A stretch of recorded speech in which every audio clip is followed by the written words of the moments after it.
Hello dear students, once again welcome back to our channel Gyan Lab and welcome back to our one short lecture series. आज हम start करने वाले हैं अपना chapter number 11। आपको मैंने 10 चैप्टर्स ऑलरेडी प्रोवाइड कर दिए हैं। आपके बायोलॉजी का 70% 75% सिलेबस हमने कवर कर लिया है। अब ये चुट्टी पुट्टी चैप्टर्स जो बचे हुए हैं ये भी हम कवर कर लेंगे, तो आपका पूरा बायोलॉजी का सिलेबस कवर हो जाएगा आपके बोर्ड एग्जाम्स के पहले। आई होप आप लोगों ने सारे चैप्टर्स का रिविजन अच्छे से कर लिया है और टेंशन मत लो, जब आपके एमएसटी सीईटी एग्जाम्स होंगे तभी भी आपको रिवीजन सीरीज मिलेगी, एमसीक्यू सीरीज मिलेगी। आप बिल्कुल टेंशन नहीं लेंगे, सिर्फ आपको चैनल को सब्सक्राइब करके रखना है ताकि आपका एक भी नोटिफिकेशन मिस ना हो। अगर कोई बच्चा हमसे पर्सनली यानी कि हमारे एप्लीकेशन पर हमसे लाइव लेक्चर्स अटेंड करवाना चाहता है तो फिर वो हमारा वरदान बैच ज्वाइन कर सकता है। वरदान बैच में आपका पूरा बायोलॉजी का सिलेबस कवर किया जाएगा। ये बैच आपके बोर्ड एग्जाम्स के बाद कंटिन्यू होगी। हमारा ये बैच ऑलरेडी स्टार्ट हो गया था जनवरी में। इसमें हमने 2 चैप्टर्स फिनिश कर लिए हैं, लेकिन अभी भी बाकी का बायोलॉजी सिलेबस 90% बायो का सिलेबस अभी भी बचा है। तो आप लोगों को अगर लाइव लेक्चर्स अटेंड करने हैं विद एमसीक्यूज तो आप वरदान बैच ज्वाइन कर सकते हो। अगर वरदान बैच ज्वाइन करते हो तो ये मॉक टेस्ट वाला जो कोर्स है ये आपको फ्री में मिलेगा। और समझो अगर किसी को लाइव लेक्चर्स नहीं अटेंड करने हैं, उनको सिर्फ मॉक टेस्ट सॉल्व करना है, तो आप सिर्फ मॉक टेस्ट वाला कोर्स भी ज्वाइन कर सकते हो। और अगर किसी का बहुत ज्यादा फाइनेंशियल प्रॉब्लम है, ये भी ज्वाइन नहीं कर सकते, ये भी ज्वाइन नहीं कर सकते, तो भी कोई प्रॉब्लम नहीं है। प्ले स्टोर पे जाकर आप हमारा ऐप डाउनलोड करो, लॉगिन करो और नोट्स एंड पीडीएफ वाले सेक्शन में जाके आप फ्री एमसीक्यू सॉल्व करो, तो आपका काम हो जाएगा। ठीक है, तो बहुत सारा मटेरियल आपके लिए अवेलेबल है। आपको बस ऐप इंस्टॉल करके चेक करना है और आपके लिए बहुत सारी चीजें वहां पर प्रोवाइड की गई है। सो चलिए स्टार्ट करते हैं हम अपने आज के चैप्टर के साथ, that is enhancement of food production. अब इस चैप्टर का वेटेज अगर देखा जाए तो इस चैप्टर का वेटेज भी on an average 5 to 7 marks का है और बहुत ही सिंपल चैप्टर है। इस चैप्टर में से भी जो पीवाईक्यूज पूछे गए हैं, जैसे जैसे मैं आपको टॉपिक पढ़ाते जाऊंगी वैसे वैसे हम पीवाईक्यू क्वेश्चंस देखते जाएंगे। अब सबसे पहली बात तो enhancement of food production chapter के टाइटल का मतलब क्या है। एनहांसमेंट मतलब क्या होता है, कोई भी चीज जिसको हम थोड़ा सा और ज्यादा मॉडिफाई करते हैं ताकि हमें और ज्यादा बेनिफिट्स मिल सके, उसको हम बोलते हैं एनहांसमेंट। अब यहाँ पर फूड प्रोडक्शन का एनहांसमेंट करने की जरूरत क्यों है, क्योंकि फूड एक ऐसी चीज है जिससे हमको एनर्जी मिलती है, हम स्ट्रांग रहते हैं, हेल्दी रहते हैं। अब हमारा जो खाना है वो लिक्विड फॉर्म में भी हो सकता है, सॉलिड फॉर्म में भी हो सकता है, जो हम आसानी से निगल सके, जो हमारी बॉडी में जाके इजीली डाइजेस्ट हो सके, जो हमारे सेल्स एब्जॉर्ब कर सके और जिसके वजह से हमें एनर्जी मिल सके। तो कोई भी चीज जो कि एनर्जी रिच होती है, ऑर्गेनिक होती है और हमें नरिशमेंट प्रोवाइड करती है, उस चीज को हम अपना सोर्स ऑफ न्यूट्रिएंट बोलते हैं। अभी सबसे बेसिक सोर्स ऑफ फूड कौन है हमारा, प्लांट्स। क्योंकि प्लांट्स क्या करते हैं, फोटोसिंथेसिस करते हैं और वो खुद के लिए भी खाना बनाते हैं और हमारे लिए भी खाना बनाते हैं। लेकिन एनिमल्स अपना खाना खुद नहीं बना सकते, इसीलिए हम प्लांट्स के ऊपर डिपेंड करते हैं। तो यहाँ पर हमको प्लांट्स की क्वालिटी बढ़ाने की जरूरत है, क्योंकि देखो जैसे जैसे अपना पॉपुलेशन बढ़ते जा रहा है वैसे वैसे खाने की कमी होती जा रही है। डर्थ मतलब स्केर्सिटी, और खाने की कमी जो होती जा रही है इसको फेस करने के लिए हमें फूड की क्वालिटी और क्वांटिटी दोनों इंप्रूव करने की जरूरत है। और इसीलिए हम जो नया टेक्निक फॉलो करते हैं that is plant breeding and animal breeding. In 2 methods की मदद से हम प्लांट्स की क्वालिटी और क्वांटिटी दोनों इंप्रूव करने की कोशिश करते हैं और एनिमल के प्रोडक्ट्स को भी इंप्रूव करने की कोशिश करते हैं। अब अगर हम प्लांट ब्रीडिंग के बारे में पढ़ें तो this is a very simple thing, यानी कि आप प्लांट की नई क्वालिटी बनाने की कोशिश कर रहे हो, नई वेराइटी बनाने की कोशिश कर रहे हो। अब ये जो मेथड है ये कई सालों से चला आ रहा है। हम प्लांट ब्रीडिंग क्यों करते हैं, क्योंकि हमको प्लांट का प्रोडक्टिविटी बढ़ाना है और ह्यूमंस के लिए उसका फायदा बढ़ाना है। तो यहाँ पर हम अपने क्रॉप्स की क्वांटिटी बढ़ाने की कोशिश करते हैं, उसकी टॉलरेंस पावर बढ़ाने की कोशिश करते हैं, उसको रेजिस्टेंट बनाने की कोशिश करते हैं, ताकि हमारे खेत में आसानी से कीड़े वगैरह हमारे प्लांट्स को खराब ना कर सके। तो इसके लिए बहुत सारे साइंटिस्ट लोगों ने अलग अलग एक्सपेरिमेंट्स किए और अलग अलग रेवोल्यूशंस लेकर आए। ठीक है, तो हम जो रेवोल्यूशंस देखने जा रहे हैं उसमें हम व्हीट रेवोल्यूशन, राइस रेवोल्यूशन ये देखने जा रहे हैं, जहां पर साइंटिस्ट लोगों ने इजीली अच्छे क्वालिटी के क्रॉप्स को डेवलप किया और हाई यील्डिंग वेराइटीज हमें प्रोड्यूस करके दी। तो यहाँ पर देखो ये जो मेथड है ना, ये मेथड हम आज करना स्टार्ट कर रहे हैं ऐसा नहीं है, कई हजारों सालों से ये मेथड फॉलो हो रहा है कि आप 2 अलग अलग वेराइटी को मिक्स करते हो और कुछ नया, कुछ स्पेशल वेराइटी बनाने की कोशिश करते हो जिसमें ज्यादा न्यूट्रिएंट कंटेंट हो और जो इजीली ग्रो हो सके, जिसके लिए ज्यादा पंचायत ना करनी पड़े। ओके, तो नॉर्मन ई बोरलॉग सर जो थे ये एक अमेरिकन बायोलॉजिस्ट थे और इनको फादर ऑफ ग्रीन रेवोल्यूशन बोला गया है, क्योंकि इन्होंने करोड़ों लोगों की जान बचाई जब इन्होंने हमें बहुत सारे अलग अलग टाइप का वीट का प्रोडक्शन करके दिया। और डॉक्टर एमएस स्वामीनाथन ये इंडिया के फादर ऑफ ग्रीन रेवोल्यूशन बोले जाते हैं, क्योंकि इन्होंने भी हमें अलग अलग टाइप के वीट का प्रोडक्शन करके दिया है। इनके वजह से हमें पता चला कि हम कैसे एनवायरनमेंट फ्रेंडली, एग्रीकल्चर फ्रेंडली और सस्टेनेबल फूड को डेवलप कर सकते हैं। ठीक है, तो डॉक्टर एमएस स्वामीनाथन ने जो वीट की वैरायटीज हमको दी हैं वो ये सारी वैरायटीज हैं, सोनोरा, सरबती एटसेट्रा। अब देखो ध्यान से सुनो, मैं आपको स्टार्टिंग में ही बता देती हूँ, अब भी स्टार्टिंग में ही बता देती हूँ। आपको ना इस चैप्टर में बहुत सारे एग्जाम्पल्स आने वाले हैं, बहुत बहुत बहुत बहुत सारे एग्जाम्पल्स आने वाले हैं। इसीलिए इस चैप्टर को हम थोड़ा लास्ट में पढ़ाते हैं, ताकि आपको याद रहे और आप ज्यादा थोड़ा बहुत भी रिविजन कर लो तो भी एग्जाम में अटेम्प्ट कर सको। अब मैं ऐसा नहीं बोलूंगी कि आप सारे एग्जाम्पल्स को ऑप्शन में छोड़ दो, लेकिन मुझे भी पता है और आपको भी पता है कि सारे एग्जाम्पल्स लर्न करना इतना इजी नहीं होता। I will not say it is impossible, it is possible, but it is not easy to remember all the names. तो मैं आपके ऊपर चॉइस छोड़ रही हूँ, आपको जो एग्जाम्पल्स इजीली लर्न होते हैं आप वो एग्जाम्पल्स लर्न करो। लेकिन मैं 4 ऐसे टेबल्स आपको बता देती हूँ जो आपको गलती से भी ऑप्शन में नहीं छोड़ना है। ये 4 टेबल्स आपको कंपलसरी करके ही जाना है।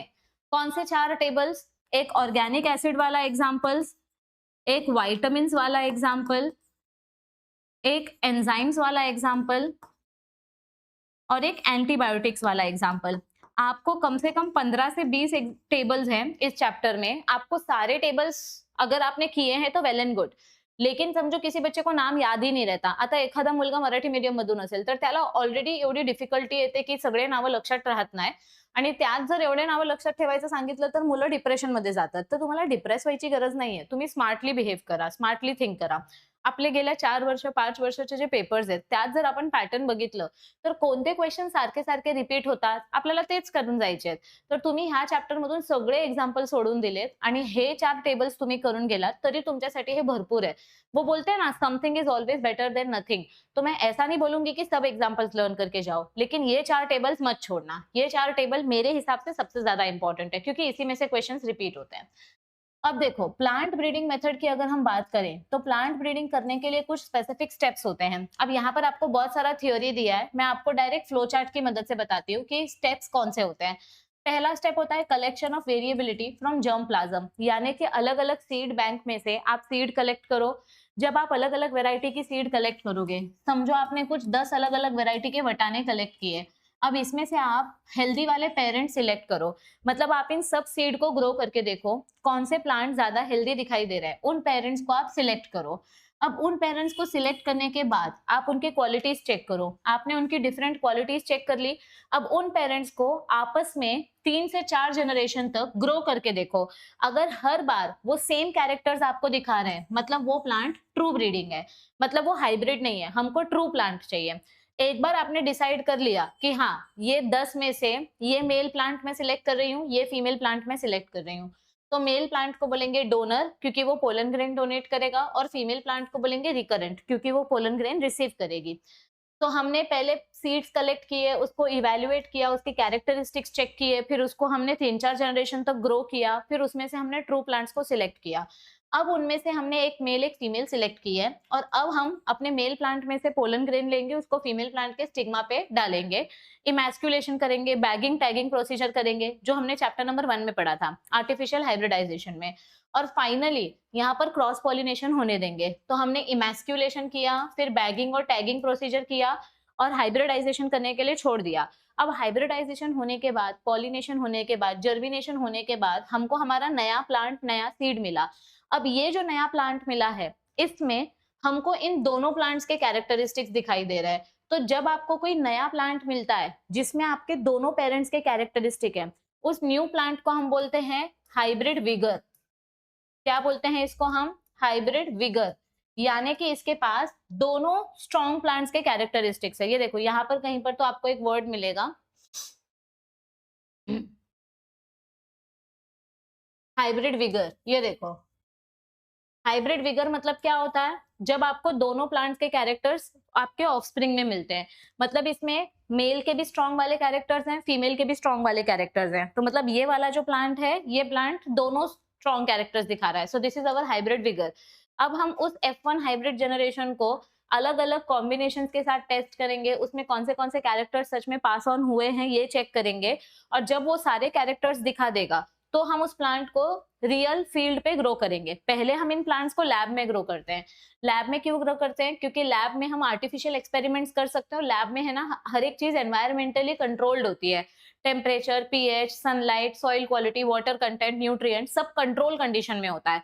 और जब आप कोई एक्सपेरिमेंट करते हो ना, तो आपको एक ही एक्सपेरिमेंट के 10 अलग अलग सैंपल्स चेक करने पड़ते हैं। तो पहले हम ये एक्सपेरिमेंट लेबोरेटरी में करते हैं। जब हमारा प्लांट सक्सेसफुल ग्रो हो जाता है तो हम उसको रियल सॉइल पे ग्रो करना स्टार्ट करते हैं, और जैसे ही रियल सॉइल में इसने अच्छे से ग्रोथ दिखा दी तो हम उसको टेस्ट करेंगे और फिर हम उसको मार्केट में सेल करने के लिए रिलीज कर देंगे। तो ये प्रोसेस होता है हाइब्रिडाइजेशन टेक्निक का। ठीक है, तो हाइब्रिडाइजेशन करके हमको अलग अलग टाइप के व्हीट एंड राइस की क्वालिटी मिली, हमको शुगर केन की क्वालिटी मिली। अब देखो, दिखने में चावल सफेद कलर का होता है, और मराठी में सफेद को पद्म बोलते हैं, है ना। पद्म यानी कमल, सफेद कमल, या पद्म यानी कि सफेद साड़ी, सरस्वती माता जी सफेद साड़ी पहनती है तो वो पद्म साड़ी बोलते हैं उसको। तो यहाँ पर चावल की जो वेराइटीज है उनका नाम ऐसे ही जया, रत्ना, पद्मा लड़कियों का नाम है। ओके, और जो वीट की वेराइटीज हैं, वीट गोल्डन कलर का होता है, तो उसके नाम के आगे हमेशा हम सोना वर्ड लगा देते हैं। तो कल्याण सोना, सोनालिका, ये सारे हमारे हाइब्रिड वीट की वेराइटीज है। अब यहाँ पर सेम चीज आपको शुगर केन का भी एग्जाम्पल लेके बताया है। एक शुगर केन है जो नॉर्थ इंडिया में उगता है, एक साउथ इंडिया में उगता है। जो शुगर केन साउथ इंडिया में उगता है इसकी स्टेम मोटी है, लेकिन ये जल्दी खराब हो जाता है नॉर्थ इंडिया में जब उगता है। तो हमको ना दोनों क्वालिटी चाहिए, हमको मोटा स्टेम वाला शुगर केन चाहिए, लेकिन ये नॉर्थ इंडिया में उगना चाहिए। तो हमने दोनों के जीन्स को मिक्स किया और नया वेराइटी बनाया, और उन नए वेराइटीज के एग्जाम्पल यहाँ दिए गए हैं। तो जो नया वेराइटी मिला उस शुगर केन में शुगर कंटेंट भी हाई है, प्लस वो जल्दी सड़ता भी नहीं है, और इजीली नॉर्थ इंडिया की सॉइल में ग्रो हो जाता है। यहाँ तक समझा? चलो लेट्स कंटिन्यू। सेम हमको यहाँ पर जैसे व्हीट एंड राइस का हमने देखा, मिलेट्स के लिए भी बताया गया है। मिलेट्स मतलब क्या होते हैं? अपने नाचनी, बाजरा, जवार, उसकी वेराइटी। तो यहाँ पर अलग अलग टाइप के मिलेट्स का भी डेवलपमेंट किया। इन वेराइटीज को क्यों डेवलप किया गया? ताकि ये ज्यादा प्रोडक्शन करें और ये कम पानी में ग्रो हो सके, रेजिस्टेंट टू वाटर स्ट्रेस, यानी कि ability to grow in less water. Okay, अब इसके अलावा हमको क्या बताया गया है? प्लांट ब्रीडिंग डिजीज रेजिस्टेंस के लिए भी किया जाता है। देखो, कुछ कुछ प्लांट्स होते हैं जिनमें इजीली फंगस लग जाता है, इजीली बैक्टीरिया का ग्रोथ हो जाता है, इजीली वायरस इन्फेक्शन हो जाता है। तो कौन से प्लांट में कौन सा इन्फेक्शन होता है पहले तो वो देखो। गेहूं में ब्राउन रस्ट लग जाता है। बारिश वगैरह के मौसम में अगर आप देखोगे, गेहूं की गोनी को आप बांध के रखोगे तो भी अंदर से वो गेहूं के अंदर ना फंगस लग जाता है। आप अपना हाथ उस गेहूं की गोनी में डालो और बाहर निकालो, आपके हाथ में भी ब्राउन ब्राउन लग जाएगा। गेहूं में ब्राउन कलर का फंगस लग जाता है। शुगर केन में रेड कलर का फंगस लगता है। जब आप गन्ना खाते हो, ठीक है, छठ वगैरह के मौसम में आपने देखा होगा, तो यहाँ पर ऐसे रेड रेड कलर का फंगस लगा रहता है, that is red rot of sugarcane. Potato को बीच में से कट करते तो अंदर काला काला रहता है, that is late blight of potato. फिर अपना जो कॉलीफ्लावर वगैरह रहता है उसके बीच बीच में भी काला काला फंगस लगा रहता है। टोबैको मोजाइक वायरस के पत्ते पे भी आपको इन्फेक्शन दिखाई देगा। तो ये अलग अलग इन्फेक्शन है। अभी इन इन्फेक्शन से फाइट करने के लिए अभी ऑब्वियस सी बात है कि मार्केट में कोई सड़ा हुआ गोभी, सड़ा हुआ गेहूं, सड़ा हुआ आलू तो खरीदेगा नहीं, तो फार्मर्स का ना बहुत लॉस हो जाता है। इसीलिए इन डिजीजेस से बचने के लिए इन वेजिटेबल्स की न्यू वैरायटी ग्रो की गई। तो गेहूं की नया वैरायटी कौन सा ग्रो किया गया? हिमगिरी। तो उसमें फंगस इन्फेक्शन नहीं लगेगा। ब्रासिका का नया वैरायटी कौन सा था? पूसा स्वर्णिम, इसमें व्हाइट फंगस नहीं लगेगा। कॉलीफ्लावर का नया वैरायटी पूसा शुभ्रा, तो इसमें काला फंगस नहीं लगेगा। मिर्ची का नया वैरायटी पूसा सदाबहार, तो इसमें मोजाइक वायरस नहीं लगेगा। तो ऐसे न्यू वेराइटीज ग्रो की गई जो हमको इन्फेक्शन से प्रोटेक्ट कर सके। म्यूटेशन ब्रीडिंग में क्या होता है? जब हम कोई भी एक्सटर्नल म्यूटाजेंट की मदद से अपने प्लांट का जेनेटिक चेंजेस करने की कोशिश करते हैं, दैट इज म्यूटेशन ब्रीडिंग। तो यहाँ पर अलग अलग टाइप का म्यूटाजेन यूज किया जाता है। नेचुरल भी हो सकता है, केमिकल भी हो सकता है। नेचुरल म्यूटाजेन कौन होते हैं? मतलब नेचर के वजह से कभी कभी अपने आप प्लांट्स का डीएनए चेंज हो जाता है। तो नेचर में कैसे कैसे चेंज हो सकता है? हाई सनलाइट की वजह से, हाई टेम्परेचर के वजह से, बहुत ज्यादा CO2 के वजह से, एक्सरे के वजह से, यूवी रे के वजह से, ये तो सनलाइट से डायरेक्ट आते हैं ना। तो ये नेचुरल म्यूटाजेन है। केमिकल म्यूटाजेन में क्या आएंगे? मतलब हम कौन से केमिकल्स की मदद से अपने प्लांट्स का जेनेटिक इन्फॉर्मेशन चेंज कर सकते हैं? Nitrous acid, ethyl methyl sulfonate, mustard gas, colchicine etcetera. तो ये जितने भी सीड्स हैं, जब इन सीड्स को हम कोई भी केमिकल रेडिएशन एक्सपोज करते हैं तो उसकी वजह से हमारे सीड के जीन में म्यूटेशन हो जाता है, जिस वजह से हमारे सीड का क्रोमोसोम चेंज हो जाता है, उसके स्ट्रक्चर्स या अरेंजमेंट में चेंजेस हो जाते हैं और उस वजह से हमको प्लांट की न्यू वेराइटीज देखने मिलती हैं। ठीक है, तो यहाँ पर एग्जाम्पल दिया गया है राइस का नया वेराइटी, व्हीट का नया वेराइटी, कॉटन का नया वेराइटी। ये सब इतना आता नहीं है एग्जाम में। ठीक है, plant breeding for development of disease resistance to insect pest. हाँ, रेजिस्टेंस टू इंसेक्ट पेस्ट। अभी देखो गेहूं वगैरह में या फिर चावल में या फिर शुगर केन में कीड़े जल्दी लग जाते हैं। तो कीड़े कैसे लगते हैं, क्यों लगते हैं? क्योंकि प्लांट में शुगर कंटेंट होता है, नाइट्रोजन कंटेंट होता है। तो हमको नया प्लांट बनाना है। नया प्लांट में हम क्या कर सकते हैं? डेवलपमेंट ऑफ मॉर्फोलॉजिकल कैरेक्टर्स, जैसे कि नॉर्मल लीफ की जगह हैरी लीफ बना दो तो इंसेक्ट चढ़ ही नहीं पाएगा उस हैरी लीफ में, यानी पत्ते जैसी लीफ रहेगी। लीफ अगर मोटी है तो इंसेक्ट उस पे चढ़ेगा, लेकिन लीफ अगर एकदम पतली है तो इंसेक्ट उस पे कैसे चढ़ेगा? अगर हम अपने प्लांट का स्टेम एकदम कड़क कर दें तो उसकी वजह से स्टेम बोरर्स उसमें होल नहीं कर पाएंगे। अगर हम अपने प्लांट में लो नाइट्रोजन और एस्पार्टिक एसिड बढ़ा दें और शुगर कंटेंट लो कर दें तो स्टेम बोरर्स उसमें होल नहीं कर पाएंगे। अगर हम अपने कॉटन में नेक्टर प्रोड्यूस करना बंद कर दें तो फिर इंसेक्ट इस कॉटन के पास नहीं आएगा। तो ऐसे अलग अलग टाइप की वेराइटीज हैं जो अलग अलग इंसेक्ट से बचने के लिए बनाई गई है। ब्रासिका का पूसा गौरव, फ्लैट बीन्स जो सेमी की भाजी आप खाते हो दैट इज पूसा सेम, भिंडी की भाजी जो है पूसा सावनी। तो ये सारे न्यू वेराइटीज है जो इन इंसेक्ट से बचने के लिए बनाया गया है। टिश्यू कल्चर टेक्निक में क्या होता है? This is very simple. Tissue culture में हम प्लांट को लेबोरेटरी में ग्रो करने की कोशिश करते हैं। ये मेथड सबसे पहला करने का आइडिया किसको आया था? हेबरलैंड नाम के साइंटिस्ट को। तो ये अंडरलाइन करके रखो। यहाँ पर हम क्या करते हैं? लेबोरेटरी में प्लांट ग्रो करने की कोशिश करते हैं। ये इन विट्रो सेल कल्चर है। अब प्लांट को लैब में ग्रो करने के लिए हमको आर्टिफिशियल न्यूट्रिएंट मीडियम की जरूरत पड़ेगी। तो सबसे पहले आर्टिफिशियल न्यूट्रिएंट मीडियम का फॉर्मूला किसने दिया था? दो साइंटिस्ट ने मिलकर दिया था, मुराशीग एंड स्कूग। और इसीलिए वो जो केमिकल हम यूज करते हैं, ये जो केमिकल है, ये जो जेली है, ये जेली जो हम यूज करते हैं इसका नाम है MS मीडियम, यानी मुराशीग एंड स्कूग मीडियम। देखो लेबोरेटरी में आप कोई भी एक्सपेरिमेंट करते हो ना तो आपको बहुत सारी चीजें याद रखनी पड़ती है। आपको सब मेंटेन करना पड़ता है, एनवायरनमेंट मेंटेन करना पड़ता है, आपको पीएच कंडीशंस मेंटेन करके रखना पड़ता है, टेम्परेचर मेंटेन करके रखना पड़ता है। तो इसका भी सीधा हम फ्लो चार्ट देखते हैं। ठीक है, ये देखो कहाँ गया, हाँ ये देखो। सबसे पहले तो जो जो भी आप ग्लासवेयर या जो भी इक्विपमेंट्स यूज करने वाले हो उसको अच्छे से क्लीन करो। एक सेकंड रुको, I am getting an important call, 1 second, sorry. तो कहाँ थे हम? सबसे पहले तो जो भी ग्लास इक्विपमेंट्स हम यूज करने वाले हैं उस ग्लास इक्विपमेंट को अच्छे से क्लीन करना जरूरी होता है। स्टरिलाइजेशन करना यानी कि उसको हीट स्टीम देकर क्लीन करना ताकि उसमें एक भी ऑर्गेनिज्म प्रेजेंट ना रहे। और ये हम ऑटोक्लेव मशीन यूज करके भी कर सकते हैं। देखो दिखने में ऑटोक्लेव मशीन ऐसा दिखता है, बाहर से ऐसे बड़े से कुकर जैसा दिखता है और इसके अंदर हम अपना ग्लासवेयर रखते हैं जिसको हम चालू करते हैं तो स्टीम की मदद से नीचे पूरा पानी भरा रहता है और फिर इसी की स्टीम की मदद से 1 घंटे के लिए इसको बंद कर दिया जाता है ताकि ये स्टरिलाइज हो जाए, यानी कि अच्छे से क्लीन हो जाए, सारे ऑर्गेनिजम्स जो है वो मर जाए। नेक्स्ट स्टेप होता है न्यूट्रिएंट मीडियम यूज करना। कौन सा मीडियम हम यूज करते हैं? MS medium. MS का फुल फॉर्म क्या है? मुराशीग एंड स्कूग। ये साइंटिस्ट का नाम याद रखो। तो इस मीडियम में प्रॉपर सब कॉन्सेंट्रेशन मिक्स है, कितना ऑक्सीन, कितना साइटोकाइनिन, कितना गिबरलिन, कौन सा हार्मोन, कौन सा नाइट्रोजन, फास्फोरस, सब कुछ एकदम एग्जैक्ट क्वांटिटी में ऑलरेडी बनाया गया है। और हम इस न्यूट्रिएंट मीडियम को भी ऑटोक्लेव कर लेते हैं ताकि अगर इस न्यूट्रिएंट मीडियम में कोई ऑर्गेनिज्म होगा तो वो भी मर जाएगा, ताकि हमारा प्लांट ना खराब हो, प्लांट को कोई प्रॉब्लम नहीं होनी चाहिए। उसके बाद हम प्लांट मटेरियल प्रिपेयर करते हैं। अब समझो आपको गाजर का प्लांट उगाना है तो हम क्या करेंगे? अपने प्लांट का ना एक छोटा सा टुकड़ा लेंगे। जो भी छोटा सा टुकड़ा हम लेते हैं उस छोटे से टुकड़े को हम बोलते हैं एक्स प्लांट। तो हम अपने ओरिजिनल प्लांट में से एक्स प्लांट लेते हैं, इसको अच्छे से वॉश करते हैं। कैसे वॉश करते हैं? इसको पहले पानी से वॉश करते हैं, फिर उसके बाद उसको इथाइल अल्कोहल के साथ वॉश करते हैं, फिर मर्क्यूरिक क्लोराइड के साथ वॉश करते हैं ताकि उसमें जो भी मिट्टी या सॉइल बैक्टीरिया होंगे वो क्लीन हो जाएंगे। ओके, अब इस प्लांट को हम अपने ट्यूब में इंसर्ट करेंगे। जो भी हमारा टेस्ट ट्यूब होगा उस टेस्ट ट्यूब में हम इस प्लांट को अच्छे से इंसर्ट करेंगे। जहां पर बैठकर आप ये एक्सपेरिमेंट करते हो इस चेंबर को बोलते हैं लैमिनार एयर फ्लो। तो यहाँ पर मास्क वगैरह लगाकर आपको ये एक्सपेरिमेंट करना पड़ता है। इस चेंबर को भी स्टरिलाइज किया जाता है, इस चेंबर को अच्छे से अल्कोहल से क्लीन किया जाता है और उसके बाद इसको हम एक्सपेरिमेंट करना स्टार्ट करते हैं। जब इसको क्लीन करते हैं तो इसको ना 20 मिनट्स के लिए पूरा चेंबर बंद करके यूवी लाइट ऑन कर देते हैं और रूम को बंद करके बाहर चले जाते हैं।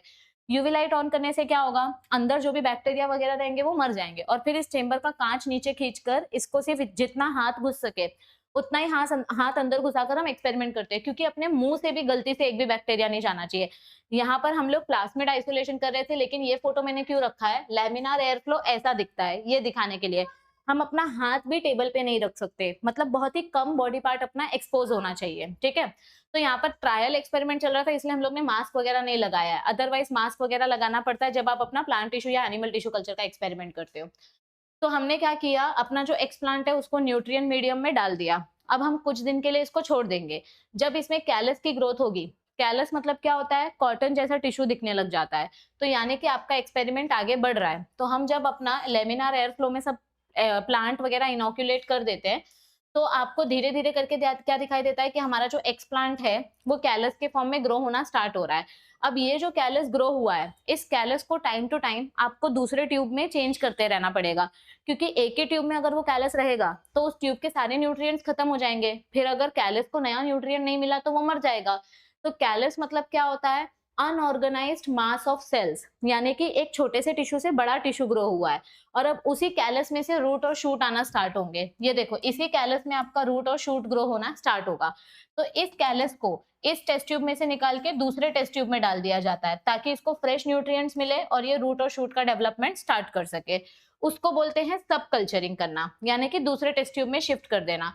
धीरे धीरे करके हमको अपने कैलस में रूट और शूट का डेवलपमेंट देखने मिलेगा। धीरे धीरे करके हमारा प्लांटलेट ग्रो हो जाएगा और फिर इस प्लांटलेट को हम पॉलीथीन बैग में डाल देंगे, सॉइल में ग्रो करेंगे, और अगर सॉइल में वो प्लांट अच्छे से ग्रो हो गया तो फिर उसको हम रियल फील्ड में ट्रांसफर कर देंगे। तो ये सारा मेथड होता है प्लांट टिश्यू कल्चर में, जो कि हम लेबोरेटरी में करते हैं। अभी ये जो मेथड है ये कैलस कल्चर मेथड है। सस्पेंशन कल्चर में क्या होता है, उसमें हम लिक्विड सेल्स लेते हैं और लिक्विड सेल्स को लिक्विड फ्लास्क में ग्रो करते हैं, और इस लिक्विड फ्लास्क को कंटिन्यू शेक करने के लिए हम इसको एक बड़े मशीन में रखते हैं। उस बड़े मशीन को शेकर बोला जाता है, और वो शेकर मशीन कंटिन्यू ऐसे हिलते रहता है। आपको सिर्फ उसमें टाइमिंग सेट करना रहता है कि आपको कितने मिनट तक इसको हिलाना है। वो 24 घंटा हिलते रहना चाहिए ताकि ऑक्सीजन ट्रांसपोर्ट होते रहे। तो उसको एजिटेटर बोलते हैं, यानी जो मशीन आपके फ्लास्क को हिलाती रहती है उस मशीन को शेकर बोलते हैं, और आप उस फ्लास्क को हिला रहे हो, यानी कि आप उस फ्लास्क को एजिटेट कर रहे हो। तो this is how things are done. यहाँ पर एक एग्जांपल भी दिया है कि बनाना की कुछ वेराइटीज हैं। ये वेराइटीज महाराष्ट्र में यूज होते हैं। कौन से वेराइटीज है, श्रीमती, बसरई एंड G9 वेराइटीज। तो इस तरीके से अपना टिश्यू कल्चर मेथड किया जाता है। 2023 में आपको क्वेश्चन पूछा गया था, the pH of nutrient medium for plant tissue culture is dash. तो यहाँ पर मैंने आपको बोला कि आपको पीएच पता होना चाहिए, कितना पीएच और कितना टेम्परेचर होता है, 5 to 5.8 and temperature is this.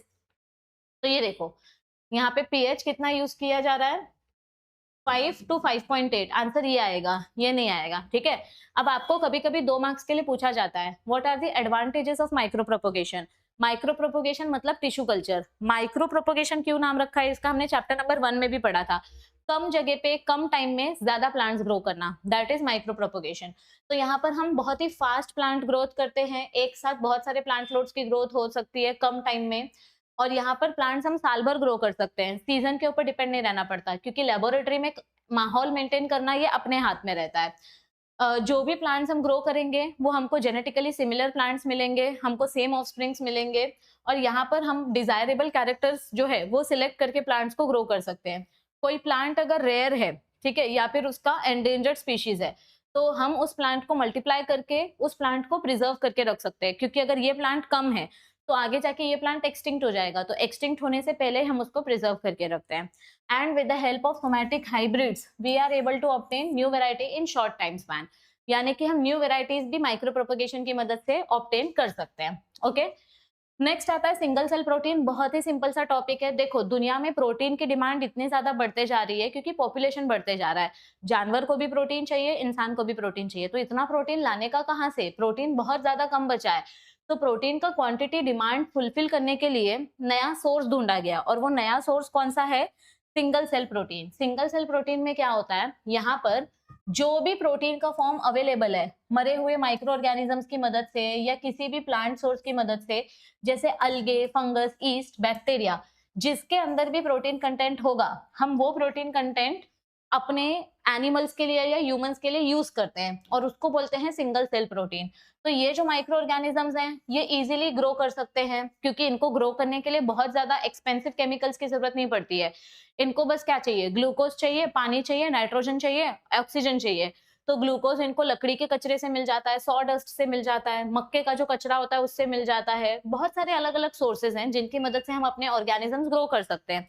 तो ये देखो, बैक्टीरिया की मदद से, ईस्ट की मदद से, फंगस की मदद से हमको प्रोटीन मिलता है। ये प्रोटीन हम एनिमल्स को देते हैं। एक मिनट, यहाँ पर एनिमल का फोटो ही नहीं दिखाई दे रहा, 1 सेकेंड, फोटो का कलर का ना इधर पे, हाँ। तो यहाँ पर हम ये जो प्रोटीन सोर्सेज हैं, ये प्रोटीन सोर्सेज अपने एनिमल्स को प्रोवाइड करते हैं और इन एनिमल्स से हायर एनिमल्स को प्रोटीन मिल जाता है। तो बेसिक अपना मोटिव क्या होता है कि भाई प्रोटीन मिलना चाहिए, चाहे वो बैक्टीरिया को खा के मिले या फंगस को, लेकिन ये एडिबल होने चाहिए। ऐसा नहीं कि टॉक्सिक चीजें हम खा रहे हैं। ओके, तो माइक्रो ऑर्गेनिजम्स जो है, ये माइक्रो ऑर्गेनिजम्स क्या यूज करते हैं, कार्बन और नाइट्रोजन यूज करते हैं, जिसकी मदद से ये हाई क्वालिटी प्रोटीन बना सके। और वही प्रोटीन हम ह्यूमन और एनिमल्स दोनों के लिए यूज करते हैं। इसके अलावा सिंगल सेल प्रोटीन का और क्या फायदा है, ये आपको पूछा जाता है। प्रोटीन के अलावा और क्या क्या फायदा होता है अपने को, हमको सिंगल सेल प्रोटीन से मिलता है विटामिन, जैसे कि vitamin B complex, minerals and fats. तो ये जो सिंगल सेल प्रोटीन है ये मार्केट में बहुत ही इजीली अवेलेबल होती हैं और हम छोटे एनिमल्स को इजीली ये प्रोवाइड कर सकते हैं। आपको एग्जाम में पूछा जा सकता है कि give examples of bacterial source of protein, या फिर अलगे सोर्स ऑफ प्रोटीन, या ईस्ट या फंगे सोर्स ऑफ प्रोटीन। तो यहाँ पर सबका एग्जाम्पल्स आपको दिया गया है। सिंगल सेल प्रोटीन का एडवांटेजेस क्या क्या है, यहाँ पर बहुत ज्यादा क्वांटिटी में आपको प्रोडक्शन कर सकते हो आप प्रोटीन का, ऑर्गेनिजम्स का। माइक्रो ऑर्गेनिजम्स को हम अपने हिसाब से इजीली मॉडिफाई कर सकते हैं कि मुझे इस माइक्रो ऑर्गेनिज्म से ये प्रोटीन चाहिए, तो वो हम इजीली मॉडिफिकेशन कर सकते हैं। और इनके पास बहुत ही ज्यादा हाई प्रोटीन वेट होता है, यानी प्रोटीन कंटेंट अवेलेबल होता है। बहुत सारे रॉ मटेरियल्स की मदद से, वेस्ट मटेरियल्स की मदद से हम ऑर्गेनिजम्स को ग्रो कर सकते हैं। तो इससे कचरा भी रिसाइकल हो जाएगा और एनवायरमेंट भी बैलेंस्ड हो जाएगा। तो ये हमको कचरा रिसाइकल करने में भी हेल्प करता है। और सिंगल सेल प्रोटीन से सिर्फ प्रोटीन नहीं मिलता, उससे हमको विटामिन भी मिलते हैं, फैट्स भी मिलता है, अमीनो एसिड्स, मिनरल्स और फाइबर्स भी मिलते हैं। और ये हमारे लिए बहुत जरूरी है। ठीक है, अब इसके बाद आता है बायोफोर्टिफिकेशन। चैप्टर नंबर 12 में भी आप ये पढ़ोगे। बायोफोर्टिफिकेशन का डेफिनेशन आपको पूछा जाता है। What is biofortification? Improvement of food quality. हम फूड की क्वालिटी को इम्प्रूव कर रहे हैं ताकि वो हमारे खाने लायक बन सके और थोड़ा और अच्छा बन सके। तो यहाँ पर जब हम अपने फूड का क्वालिटेटिव बढ़ाते हैं, यानी उसका न्यूट्रिएंट कंटेंट बढ़ाते हैं, उसको बोलते हैं बायोफोर्टिफिकेशन। तो यहाँ पर हम अपने फूड में क्या क्या क्वालिटी बढ़ा सकते हैं, हम अपने फूड का प्रोटीन कंटेंट बढ़ा सकते हैं, ऑयल कंटेंट बढ़ा सकते हैं, विटामिन कंटेंट बढ़ा सकते हैं, हम अपने फूड का माइक्रो न्यूट्रिएंट कंटेंट बढ़ा सकते हैं। तो बायोफोर्टिफिकेशन हम कैसे कर सकते हैं? आरडीएनए टेक्नोलॉजी की मदद से। बायोफोर्टिफिकेशन के कुछ एग्जांपल्स भी दिए गए हैं, जैसे कि अमीनो एसिड्स का कंटेंट हमने डबल कर दिया मेज में, lysine and tryptophan amino acid, क्योंकि ट्रिप्टोफैन की वजह से हमारे बॉडी में कुछ हार्मोन्स फॉर्म होते हैं और लाइसिन की वजह से हमारी बॉडी में हिस्टोन फॉर्म होता है। ठीक है, देन व्हीट एटलस 66, इसमें प्रोटीन कंटेंट इंक्रीज कर दिया। और राइस में हमने 5 गुना ज्यादा आयरन कंटेंट कर दिया, क्योंकि आयरन की वजह से हीमोग्लोबिन बढ़ता है, जिसकी वजह से अनीमिया का प्रॉब्लम सॉल्व होता है। फिर हमने वेजिटेबल्स में विटामिन ए की क्वांटिटी बढ़ा दी, जिससे विजन स्ट्रांग रहता है, क्योंकि रॉड सेल्स बनते हैं। विटामिन सी की क्वांटिटी हमने बढ़ा दी करेले में, टमाटर में, जो कि इंडियन एग्रीकल्चरल रिसर्च इंस्टीट्यूट में डेवलप किया गया है। तो बायोफोर्टिफिकेशन के कुछ एग्जांपल्स आपको पूछे जा सकते हैं, तो ये आप पढ़ के जाओ। ठीक है, इसका डेफिनेशन और इसके एडवांटेजेस या कौन से एग्जांपल्स हैं। देखो 2023 में आपको पूछा है बायोफोर्टिफिकेशन मतलब क्या होता है, तो डेफिनेशन और एग्जाम्पल पूछा है। अमीनो एसिड कंटेंट हमने किस में बढ़ाया है? अमीनो एसिड कंटेंट हमने मेज में बढ़ाया है, तो इसका आंसर क्या आएगा? मेज। 1 एग्जाम्पल, अमीनो एसिड कंटेंट हमने मेज में बढ़ाया, और आयरन कंटेंट हमने, सॉरी विटामिन सी पूछा है ना, तो टोमेटो और करेला यानी कि बिटर गार्ड में बढ़ाया। तो ये बेसिक एग्जांपल्स आपको याद रखने हैं। ओके, अब आता है एनिमल हस्बेंड्री वाला टॉपिक। बहुत ही सिंपल सा टॉपिक है, इसमें से बहुत ज्यादा क्वेश्चंस नहीं पूछे जाते हैं। हस्बेंड्री इस वर्ड का मतलब समझो। हस्बेंड्री वर्ड मतलब क्या होता है? पालन पोषण करना। तो एनिमल्स का पालन पोषण करना खाने का काम नहीं है।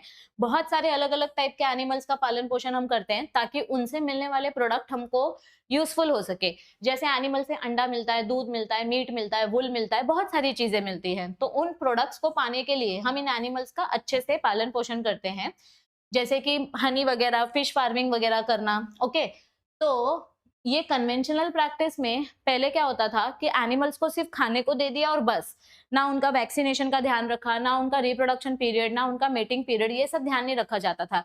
इस वजह से इंडिया में 70% एनिमल्स का पॉपुलेशन है, बट फिर भी इंडिया में उन एनिमल्स से प्रोडक्ट सिर्फ 25% मिलता है। मतलब जानवर इतने हैं लेकिन उनका प्रोडक्ट सिर्फ इतना है, क्योंकि हम उनको अच्छे से मैनेज नहीं करते। उनको मैनेज करने के लिए हमको टाइम टू टाइम टेक्नोलॉजी बदलनी चाहिए, अपना नॉलेज बढ़ाना चाहिए, ठीक है। तो मैनेजमेंट करने के लिए हमको उनके फूड रिक्वायरमेंट्स, उनका न्यूट्रिशनल सोर्सेज, उनका वैक्सीनेशन, उनका एनवायरनमेंट का साफ सफाई वगैरह रखना, सुपरविजन करना, उनका ब्रीडिंग, अलग अलग ब्रीड्स को डेवलप करके देखना, फिर उनका प्रिजर्वेशन करना प्रोडक्ट का, जो प्रोडक्ट मिल रहा है उसको अच्छे से संभाल के रखना, ये सारी चीजें मैनेजमेंट में ध्यान देनी पड़ती है। जब हम एनिमल ब्रीडिंग की बात करते हैं तो ब्रीडिंग मतलब क्या होता है, दो अलग अलग स्पीशीज को मिक्स करके नया वेराइटी बनाना। अगर आप सेम स्पीशीज के बच्चे पैदा करते जाओगे तो इन ब्रीडिंग की वजह से आपको भले ही सेम स्पीशीज मिलती है, लेकिन एक टाइम के बाद इन ब्रीडिंग की वजह से इनब्रीडिंग डिप्रेशन हो जाता है, जिसकी वजह से उनकी प्रोडक्टिविटी, उनकी फर्टिलिटी रिड्यूस हो जाती है।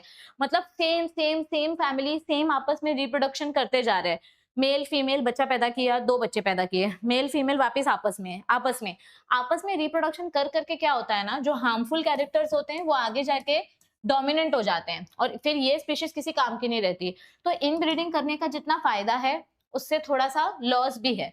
तो इनब्रीडिंग करते करते हमको बीच बीच में आउट ब्रीडिंग या आउट क्रॉसिंग भी करना पड़ता है। आउट ब्रीडिंग मतलब क्या होता है, यहाँ पर हम अनरिलेटेड एनिमल्स को क्रॉस करने की कोशिश करते हैं ताकि आपको नया कैरेक्टर मिले और थोड़ी सी वैरायटी मिल सके। आउट ब्रीडिंग के अलावा आउट क्रॉसिंग भी आता है। आउट क्रॉसिंग को हम इंटर स्पेसिफिक हाइब्रिडाइजेशन भी बोलते हैं। यहाँ पर हम 2 अलग अलग स्पीशीज को एक साथ मिक्स करने की कोशिश करते हैं, जैसे हॉर्स और डोंकी, ओके, ताकि हमारा इनब्रीडिंग डिप्रेशन निकल सके। क्रॉस ब्रीडिंग में सेम यही होता है, आउट ब्रीडिंग। यहाँ पर हम सुपीरियर मेल और सुपीरियर फीमेल्स को क्रॉस करते हैं।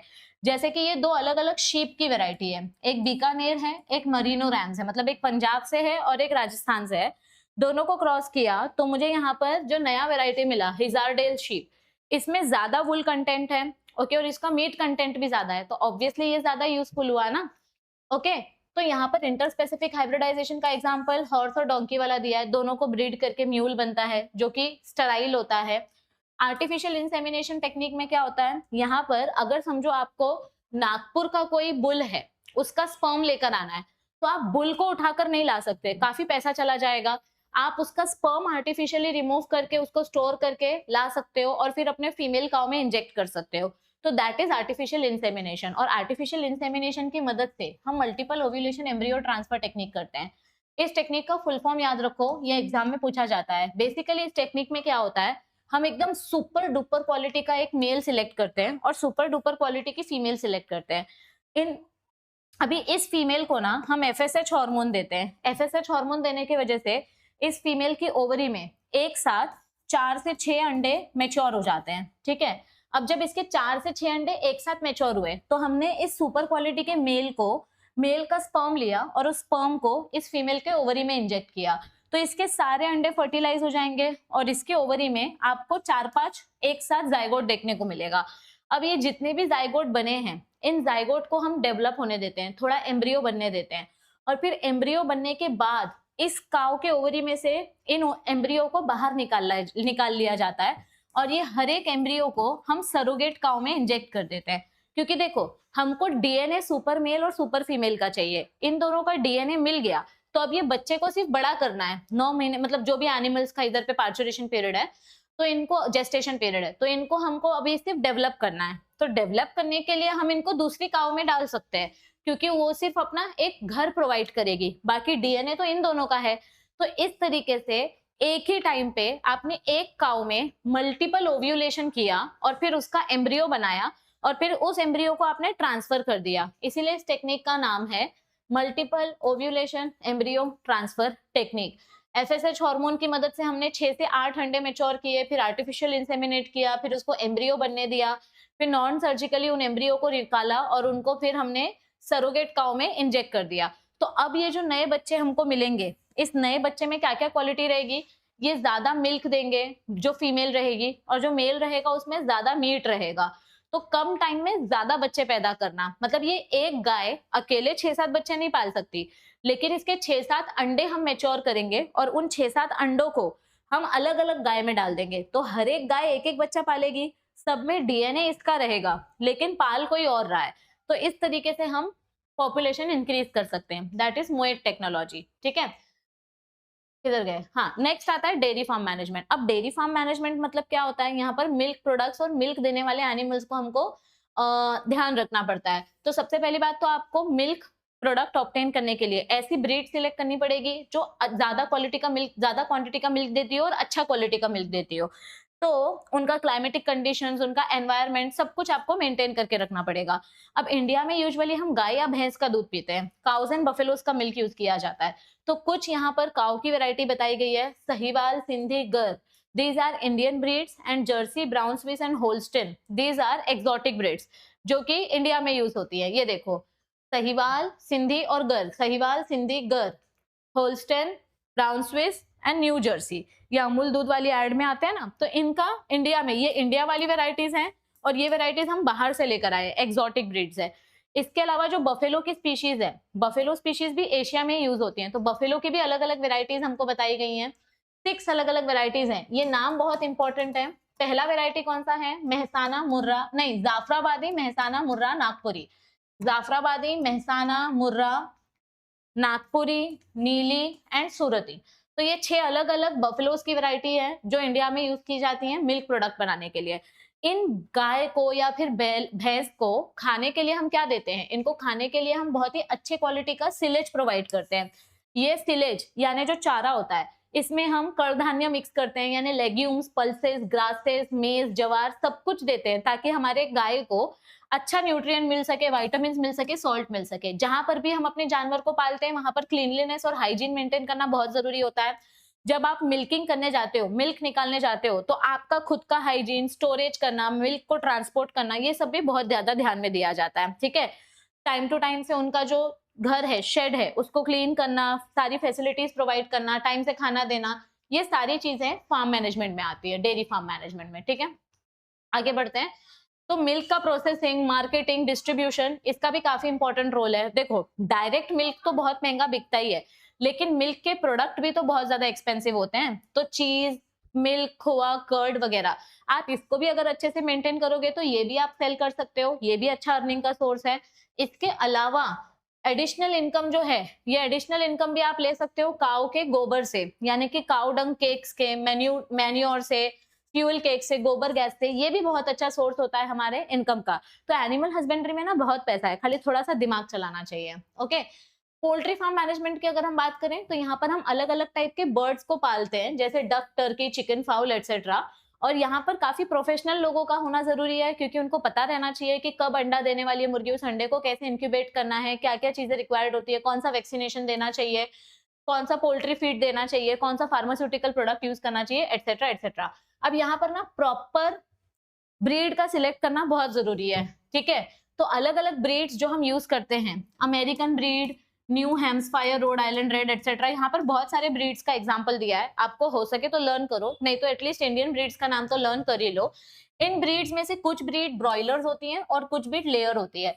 लेयर मतलब ऐसी मुर्गी जो सिर्फ अंडे के लिए यूज की जाती है, जो ज्यादा अंडा देती है। और ब्रॉयलर मतलब ऐसी मुर्गी जो ज्यादा मोटी होती है, जिसमें मीट ज्यादा प्रोड्यूस होता है। तो इनके एग्जाम्पल्स आप याद रख सकते हो। अभी इन मुर्गियों का या जो भी बर्ड्स है, इन बर्ड्स को मैनेज करने के लिए इनका वेंटिलेशन बहुत अच्छा होना चाहिए। आप जहां पर भी इनको पालोगे तो इनका एयर का क्वालिटी अच्छा होना चाहिए, इनको टाइम से खाना मिलना चाहिए, इनकी चोंच वगैरह आपको टाइम टू टाइम निकालनी पड़ेगी, नहीं तो ये खुद को मार लेते हैं। लाइटिंग कंडीशन, साफ सफाई, कलिंग एंड वैक्सीनेशन, ये सारी चीजों का काफी ज्यादा ध्यान रखना पड़ता है। अभी इन बर्ड्स को भी इन्फेक्शन हो सकता है, वायरल इन्फेक्शन हो सकता है, बैक्टीरियल इन्फेक्शन हो सकता है, फंगल, पैरासाइटिक, प्रोटोजोअन। तो कौन से इन्फेक्शन में कौन से वायरसेस आते हैं वो आपको देखना पड़ेगा। अभी जब मैं बहुत छोटी थी, स्कूल में थी, तभी बर्ड फ्लू काफी ज्यादा फैला था। तो avian influenza, few years back bird flu have seriously influenced poultry farming and human infection too, मतलब ये इन्फेक्शन एनिमल से ह्यूमंस में भी ट्रांसफर हो रहा था। बैक्टीरियल डिजीज जैसे कि उनका टीबी, टाइफाइड, पिलोरम, कोलेरा, एंट्राइटिस, जो उनका डाइजेस्टिव इन्फेक्शन कर सकता है। फंगल डिजीज यानी मुर्गियों वगैरह में भी, बर्ड्स में भी फंगस पैचेस हो जाते हैं, जैसे aspergillosis, favus and thrush. Okay, parasitic disease जैसे उनके कीड़े हो जाना, छोटे छोटे कीड़े उनकी बॉडी में हो जाना या उनके इंटेस्टाइन में हो जाना। एंड प्रोटोजोअन डिजीज लाइक कोक्सीडियोसिस, ये प्रोटोजोअन डिजीज है।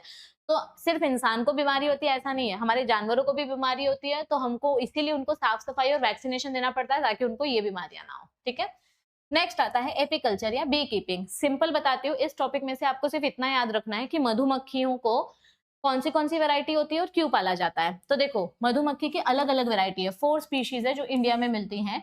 Apis dorsata, rock bee, wild bee, Apis florea, Apis mellifera और एपिस इंडिका। इन सब का साइंटिफिक नेम, कॉमन नेम, ये सब आपको याद रखना है। और इसमें से इंडिया में सबसे ज्यादा कौन सी स्पीशीज हम पालते हैं? Apis mellifera and Apis indica. तो ये भी काफी इंपॉर्टेंट है और ये भी काफी इंपॉर्टेंट है, क्योंकि ये स्पीशीज का नाम आपको मैच द कॉलम के लिए आता है। साइंटिफिक नेम और कॉमन नेम ये आपको मैच द कॉलम करने के लिए पूछते हैं, मुझे सीईटी एग्जाम में ये पूछा जाता है। ठीक है, तो बी कीपिंग क्यों किया जाता है? क्योंकि बीज से हमको काफी ज्यादा फायदेमंद चीजें मिलती है। इंडियन क्रॉप फील्ड्स में हम बी कीपिंग करते हैं ताकि मधुमक्खी पॉलिनेटर का भी काम कर देगी, पोलन ग्रेन्स ट्रांसफर भी कर देगी, साथ ही साथ ये हमको हनी देती है, प्रोडक्टिविटी इंक्रीज करती है। और उस हनी के तो बहुत सारे फायदे होते हैं। हम हनी का वैक्स बनाते हैं, डायरेक्ट हनी खाते हैं। हनी को बहुत सारे अलग अलग सोप और कॉस्मेटिक्स में यूज किया जाता है, फार्मास्यूटिकल प्रोडक्ट्स में यूज किया जाता है। अब आपको क्वेश्चन पूछा गया था 2025 में, इसी साल क्वेश्चन आया था, enlist any 2 domesticated species of honey bee. Domesticated species यानी जो हम पालते हैं इंडिया में, with their role in increasing crop yield. तो 2 डोमेस्टिकेटेड स्पीशीज कौन सी आएंगी? ये 2 स्पीशीज आएंगी। और इनका रोल क्या है? ये इनका रोल है कि ये पॉलिनेशन का काम करती हैं और प्रोडक्टिविटी बढ़ाती है। तो बस इतना ही लिखना है। ठीक है, ओके, नेक्स्ट आता है फिशरी। अब फिशिंग वाला टॉपिक देख लेते हैं। सबसे पहली बात तो फिशिंग, इस कल्चर को हम क्या बोलते हैं? देखो, जब आप बी कीपिंग करते हो तो उसको क्या बोला गया है, ये नाम याद रखो। बी कीपिंग को हम बोलते हैं एपीकल्चर, और जो लोग फिशिंग करते हैं, फिशरी करते हैं, उसको बोला जाता है पिसिकल्चर। तो ये नाम याद रखना, क्योंकि कई बार इस नाम से कंफ्यूजन हो जाता है। अभी देखो, फिशिंग करने के ना अलग अलग तरीके होते हैं। कुछ लोग इनलैंड फिशरी करते हैं, कुछ लोग मरीन फिशरी करते हैं, कुछ लोग एस्चुरिन फिशरी करते हैं। इनलैंड फिशरी में कौन से फिशिंग होती है? It involves capturing of fish from fresh water bodies like pond, lake, dams and reverse. तो इनलैंड एक्वेटिक एरिया कितना है हमारा? 40 to 50 lakhs। और यहाँ पर जो फ्रेश वाटर फिशेस हैं वो ज्यादा करके कैप्चर की जाती हैं, जैसे कि लैबियो रोहाता, कैटला, सिरहाना मृगला। ये सारे फोटोज आपको आपके बायोलॉजी प्रैक्टिकल्स के टाइम पे दिखाए होंगे। अगर हम मरीन फिशरी की बात करें तो मरीन फिशरी में हमको यहाँ पर अलग अलग फिशेस देखने को मिलती हैं, जैसे बॉम्बे डक, पॉम्फ्रेट, पापलेट मच्छी जो हम बोलते हैं, एक्सेट्रा।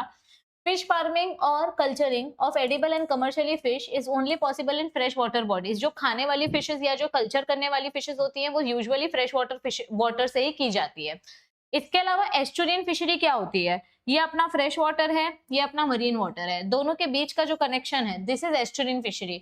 और एस्चुरिन फिशरी हमको कहाँ पर देखने मिलती है? सुंदरबन के एरिया में।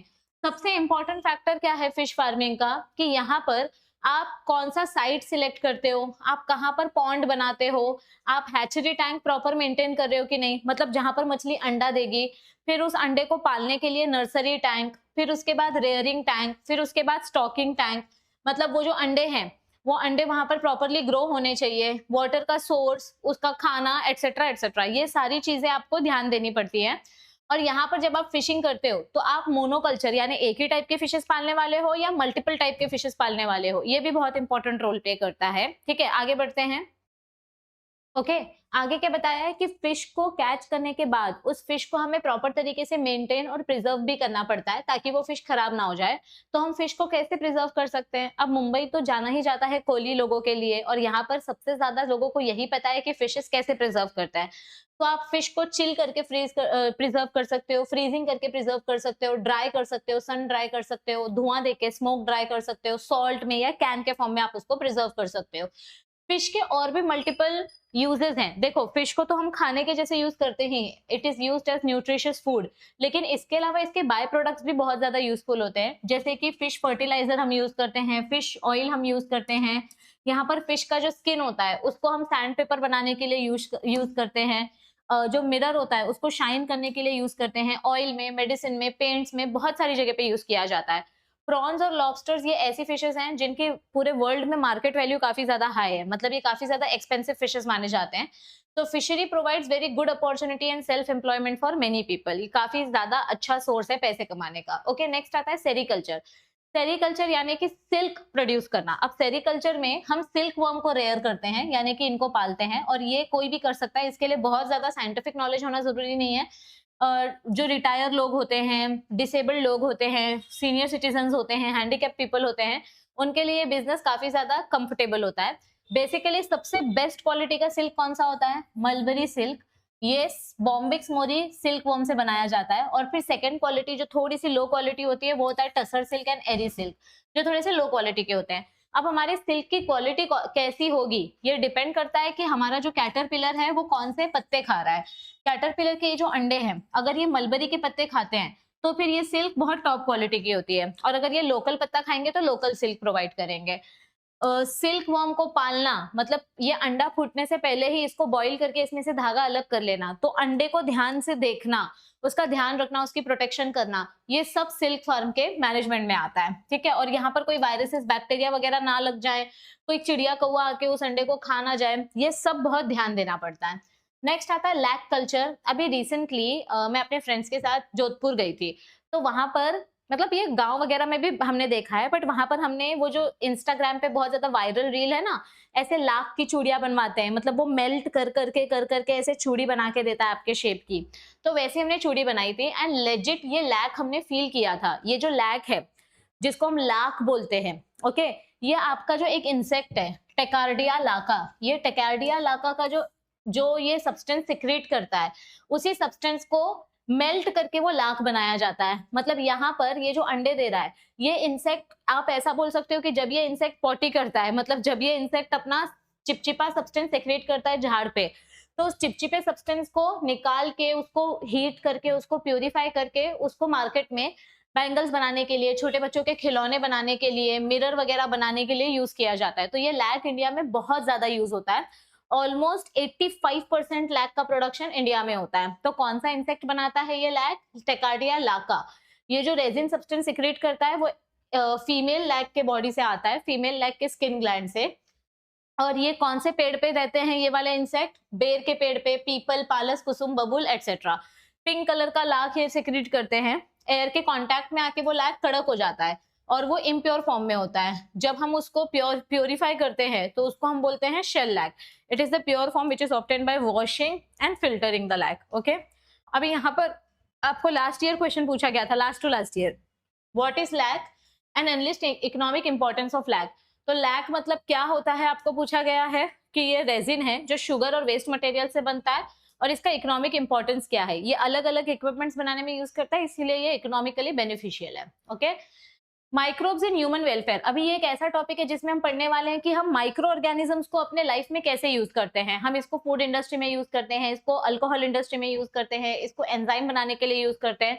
तो माइक्रो ऑर्गेनिजम्स के हम अलग अलग फायदे पढ़ने वाले हैं। माइक्रोब्स इन फूड प्रिपरेशन, ये बायोटेक्नोलॉजी की फील्ड में कई हजारों सालों से यूज होते आ रहा है, लाखों सालों से भी आप बोल सकते हो। दही बनाना, मक्खन बनाना, श्री कृष्ण के टाइम से मक्खन चल रहा है, तो वो भी तो एक फर्मेंटेशन प्रोडक्ट है जो कि हमारा ट्रेडिशनल बायोटेक्नोलॉजी में आता है। मॉडर्न बायोटेक्नोलॉजी तो अभी अभी आई है, 50 साल 60 साल हुए, लेकिन ट्रेडिशनल बायोटेक्नोलॉजी तो कई अरसे से चल रही है। ट्रेडिशनल बायोटेक्नोलॉजी में ही फर्मेंटेशन वाला कॉन्सेप्ट हमको बताया गया है। तो हम माइक्रो ऑर्गेनिजम्स को खाना बनाने के लिए यूज करते हैं, क्योंकि एक स्पेसिफिक बैक्टीरियाज होते हैं जो स्पेसिफिक बैक्टीरिया फर्मेंटेशन करने में हेल्प करते हैं। For example lactic acid bacteria जो होते हैं, यहाँ पर कुछ एग्जाम्पल्स दिए गए हैं, ल्यूकोनेस्टॉक, स्ट्रेप्टोकोकस स्पीशीज। ये बैक्टीरिया क्या करते हैं? ये हमारे फूड प्रोडक्ट्स को फर्मेंट करने में हेल्प करते हैं, जैसे इडली, ढोकला, डोसा, ये सारी चीजें कैसे बनती है? चावल और ब्लैक ग्राम से। ब्लैक ग्राम यानी सफेद उड़द की दाल। तो जब हम चावल और ब्लैक ग्राम को मिक्स करते हैं तो एयर में जो ल्यूकोनोस्टॉक बैक्टीरिया और स्ट्रेप्टोकोकस स्पीशीज है, ये बैक्टीरिया उस चावल और दाल के मिश्रण में मिक्स हो जाते हैं और ये CO2 को ट्रैप करना चालू करते हैं। जितना ज्यादा CO2 ट्रैप होगा उतनी ज्यादा आपकी इडली पफी बनेगी। तो आपको कभी कभी क्वेश्चन पूछा जाता है कि इडली पफी क्यों होती है, ढोकला पफी क्यों होता है? क्योंकि उसमें CO2 ट्रैप होता है। ओके, अभी कुछ कुछ माइक्रो ऑर्गेनिजम्स को तो हम डायरेक्ट खा लेते हैं in the form of single cell protein, यानी कि अलगे, फंगस, जैसे कि मशरूम, ये एक फंगस है तो उसको हमने डायरेक्ट खा लिया। ये मशरूम जो है इनके पास सबसे ज्यादा प्रोटीन, विटामिन और मिनरल्स होते हैं, और ये सबसे लो कैलोरी वाले फूड है। मतलब अगर कोई डायबिटिक पेशेंट है, उसको ज्यादा कैलोरीज नहीं चाहिए बट उसको प्रोटीन चाहिए, तो मशरूम उनके लिए सबसे बेस्ट सोर्स ऑफ प्रोटीन होता है। डेयरी प्रोडक्ट्स की अगर हम बात करें तो लैक्टिक एसिड बैक्टीरिया आप लोगों ने 10th में भी पढ़ा था। ये लैक्टोज शुगर को कन्वर्ट करता है लैक्टिक एसिड में, फिर आपका दूध जो है वो गाढ़ा हो जाता है, फट जाता है। तो दूध का जो पानी पानी रहता है उसको हम छाछ बना के पी लेते हैं, और जो नीचे गाढ़ा गाढ़ा जम जाता है वो गाढ़ा गाढ़ा हमारा दही बन जाता है। ठीक है, सो मिल्क कर्ड में चेंज हो जाता है, और उसी कर्ड के अलग अलग टाइप्स है। जैसे आप मिल्क को फाड़ के चीज बना सकते हो, पनीर बना सकते हो, योगर्ट बना सकते हो। तो स्टार्टिंग में आपको थोड़ा सा लैक्टोबैसिलस या फिर लैक्टिक एसिड बैक्टीरिया ऐड करना पड़ता है। कर्ड, इंडियन कर्ड जो होती है, हमारी घर की बनाई हुई दही थोड़ी सी खट्टी होती है, क्योंकि उसमें हम लैक्टिक एसिड, ये लैक्टोबैसिलस एसिडोफिलस वाला बैक्टीरिया यूज करते हैं। और जो मार्केट में जो योगर्ट मिलता है ना, एपिगामिया वगैरह, जो फ्लेवरफुल योगर्ट मिलता है, मैं श्रीखंड की बात नहीं कर रही हूँ, क्या काटा इधर पे, मैं श्रीखंड की बात नहीं कर रही हूँ, मैं योगर्ट की बात कर रही हूँ। योगर्ट भी दही के जैसा ही होता है, लेकिन थोड़ा कम खट्टा होता है, क्योंकि उसमें लैक्टोबैसिलस एसिडोफिलस यूज नहीं होता है, उसमें स्ट्रेप्टोकोकस बैक्टीरिया यूज होता है, या फिर लैक्टोबैसिलस थर्मोफिलस। ये खट्टापन कम बनाते हैं, ये बैक्टीरिया खट्टा बनाता है।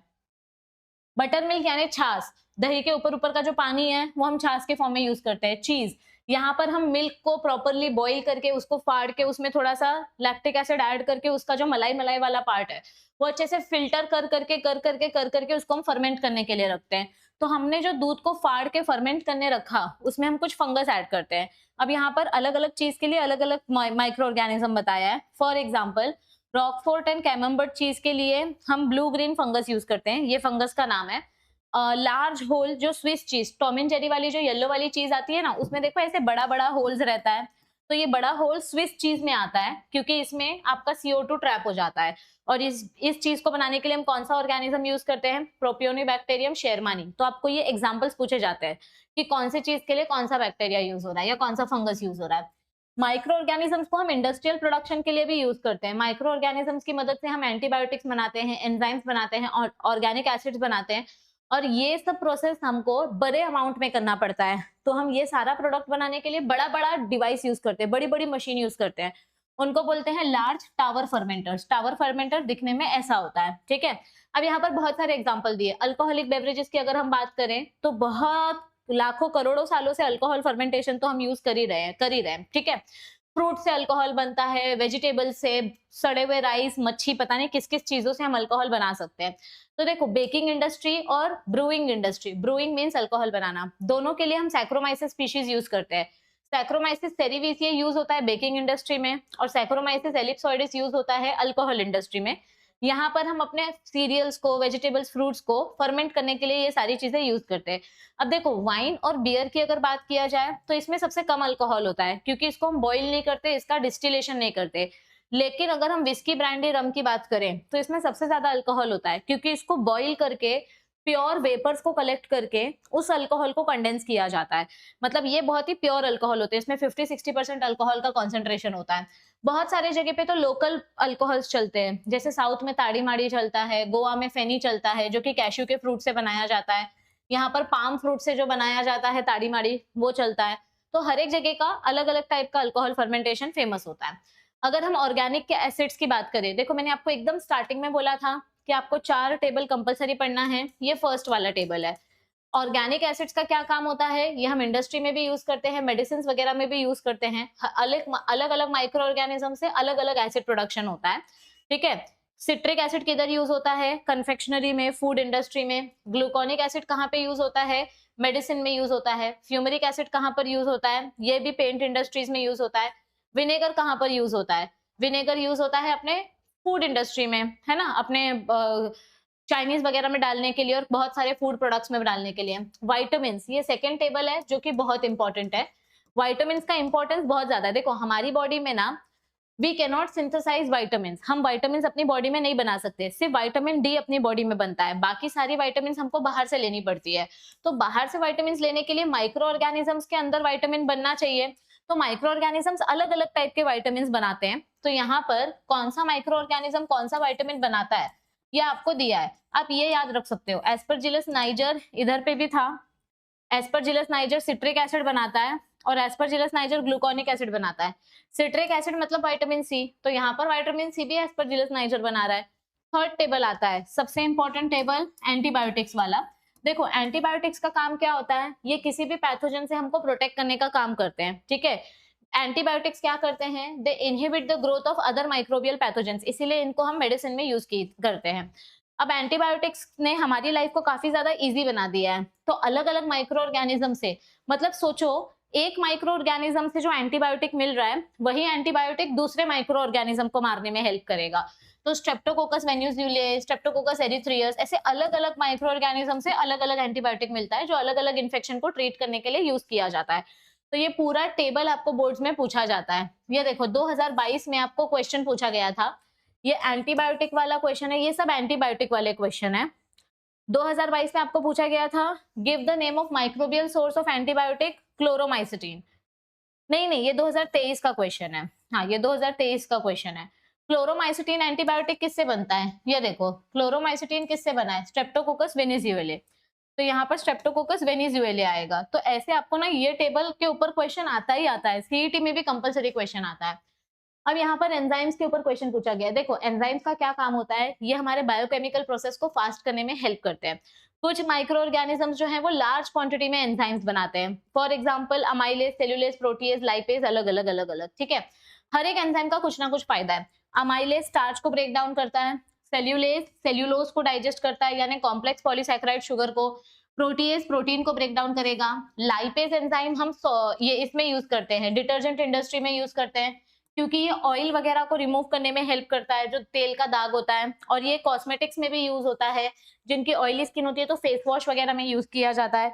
पेक्टिनेज एंजाइम भी हम यूज करते हैं पेक्टिन ब्रेक डाउन करने के लिए। स्ट्रेप्टोकाइनेज एंजाइम का भी बहुत इंपॉर्टेंस है, क्योंकि ये ब्लड क्लॉट खोलने के लिए यूज किया जाता है। स्ट्रेप्टोकाइनेज एंजाइम जो है ये टिश्यू प्लाज्मिनोजन एक्टिवेटर का काम करता है, मतलब जहां पर भी आपके ब्लड वेसल में क्लॉट है, फैट बन गया है, उस फैट को तोड़ने का काम करता है स्ट्रेप्टोकाइनेज एंजाइम, और ये ब्लड वेसल्स को क्लियर कर देता है ताकि पेशेंट को हार्ट अटैक ना आए। और एक एंजाइम है स्टैटिन एंजाइम, ये इस ईस्ट से बनता है। ये एंजाइम भी काफी बिजनेस स्केल पे बनाई जाती है, क्योंकि ये एंजाइम क्या करता है, कोलेस्ट्रॉल लेवल कम करता है ताकि ह्यूमंस को हार्ट अटैक कम आ सके।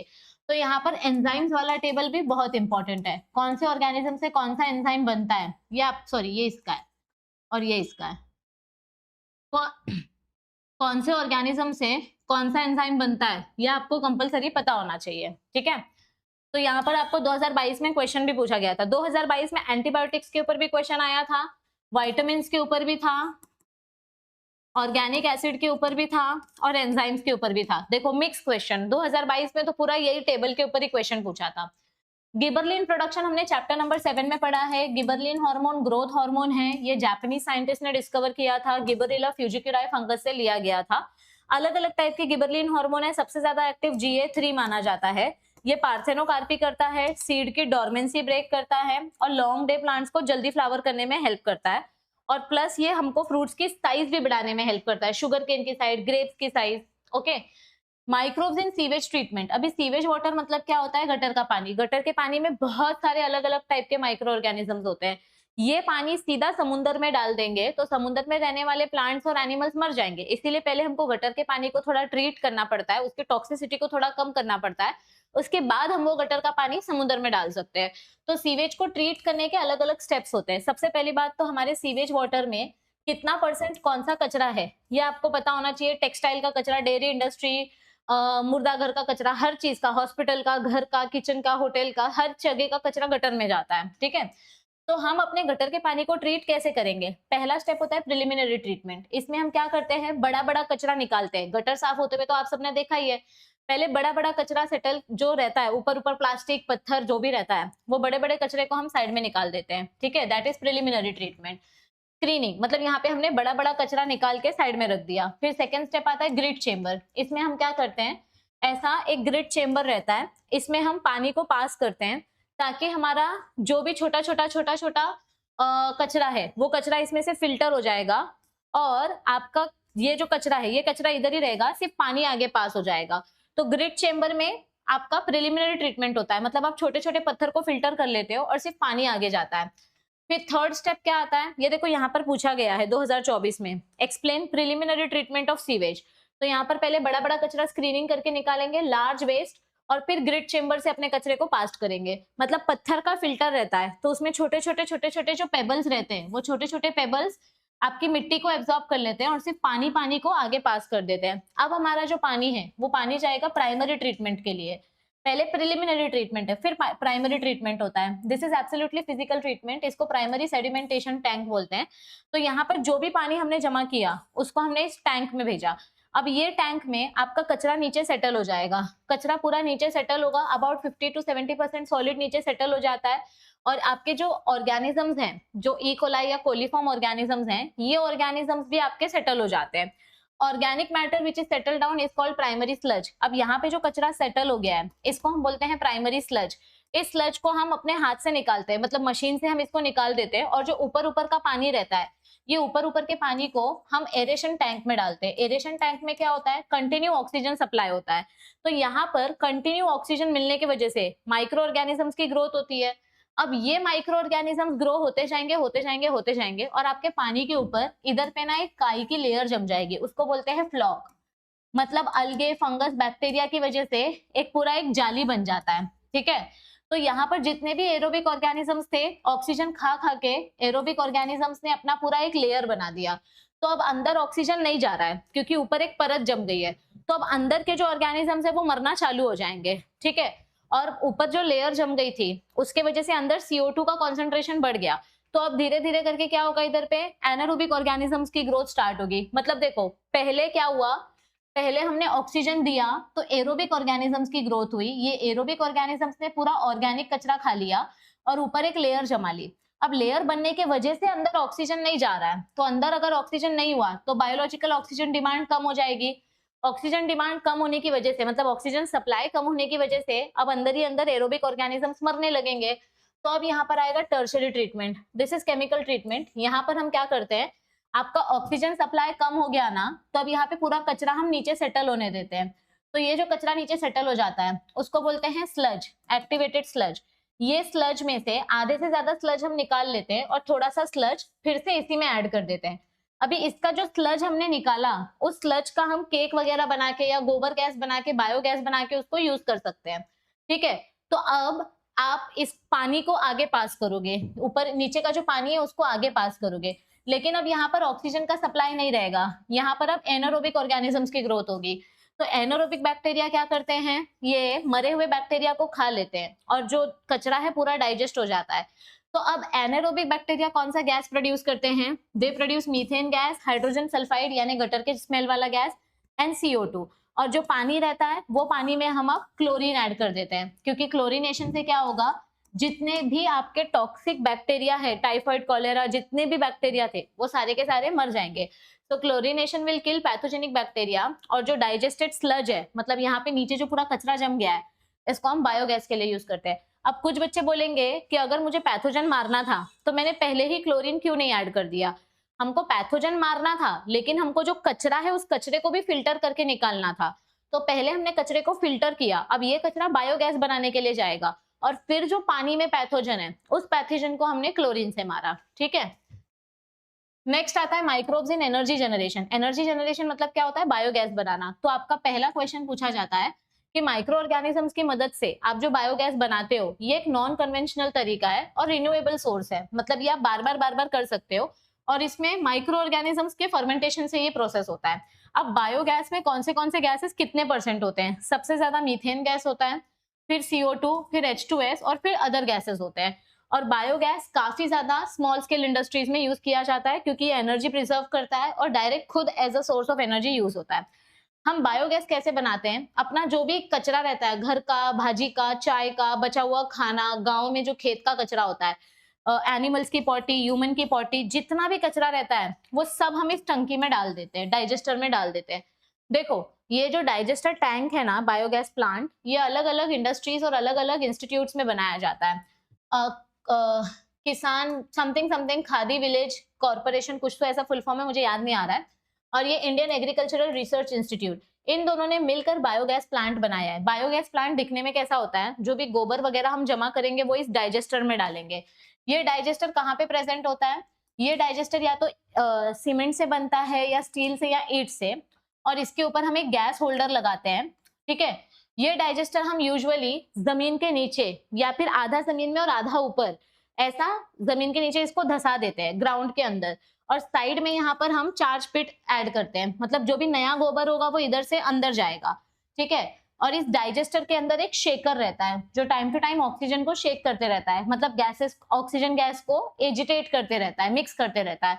अब अंदर ही अंदर जो ऑर्गेनिक सब्सटेंस अपना सड़ रहा है, माइक्रो ऑर्गेनिजम्स की ग्रोथ हो रही है और मीथेन गैस वगैरह बन रहा है, वो गैस इस गैस होल्डर में कलेक्ट होगा और यहाँ से पाइपलाइन से वो अलग अलग स्मॉल स्केल इंडस्ट्रीज में चला जाएगा, ठीक है। तो देखो, जब हम अपना जो भी गोबर है जब वो डाइजेस्ट करते हैं तो कैसा डाइजेशन होता है? पहला होता है एनारोबिक डाइजेशन। दो टाइप से बायोगैस बनता है, एक ऑक्सीजन, एक विदाउट ऑक्सीजन। यहाँ पर विदाउट ऑक्सीजन हो रहा है, यहाँ पर एजिटेट नहीं कर रहे हैं हम, ठीक है। तो विदाउट ऑक्सीजन अगर आप गैस बना रहे हो तो पहला स्टेप होगा हाइड्रोलिसिस या सोल्युबलाइजेशन, मतलब जो भी हमने गोबर वगैरह लिया है उसको पानी के साथ मिक्स करके प्रॉपर पेस्ट बना के उसको इस कंटेनर में डाला जाएगा, ठीक है। और यहाँ पर एनारोबिक बैक्टीरिया भी ऐड किए जाएंगे जैसे क्लोस्ट्रीडियम स्यूडोमोनास। ये हमारे सब्सटेंसेस को, मतलब समझो आपने इधर अपने घर का खाना, एनिमल्स का पॉटी सब मिक्स किया है, तो उसमें जो भी कार्बोहाइड्रेट्स, प्रोटीन्स वगैरह है वो टूटेंगी, उसको ब्रेक डाउन करेंगे। फिर सेकेंड स्टेप होगा एसिडोजेनेसिस। एसिडोजेनेसिस में क्या होगा? यहाँ पर जो सब्सटेंसेस आपने ब्रेक डाउन किया है, यहाँ पर वो बैक्टीरिया, एसिडोजेनिक बैक्टीरिया और एनारोबिक बैक्टीरिया, ये सिंपल ऑर्गेनिक मैटर को एसिड्स में कन्वर्ट करेंगे और फिर ये एसिड आपस में मिलकर मीथेन गैस बनाएंगे। This is the last stage. यहाँ पर मिथेनोजेनिक बैक्टीरिया जैसे कि मिथानोबैक्टीरियम, मिथानोकोकस, ये हाइड्रोजन कार्बन को मिक्स करके, देखो पहले एसिड बना, फिर एसिड से मीथेन बना, फॉर्मिक एसिड से मीथेन बना। हमारा मेन टारगेट क्या है कि कैसे भी करके अपने को मीथेन बनाना है, क्योंकि बायोगैस में मीथेन गैस ही इनफ्लेमेबल होता है, ओके।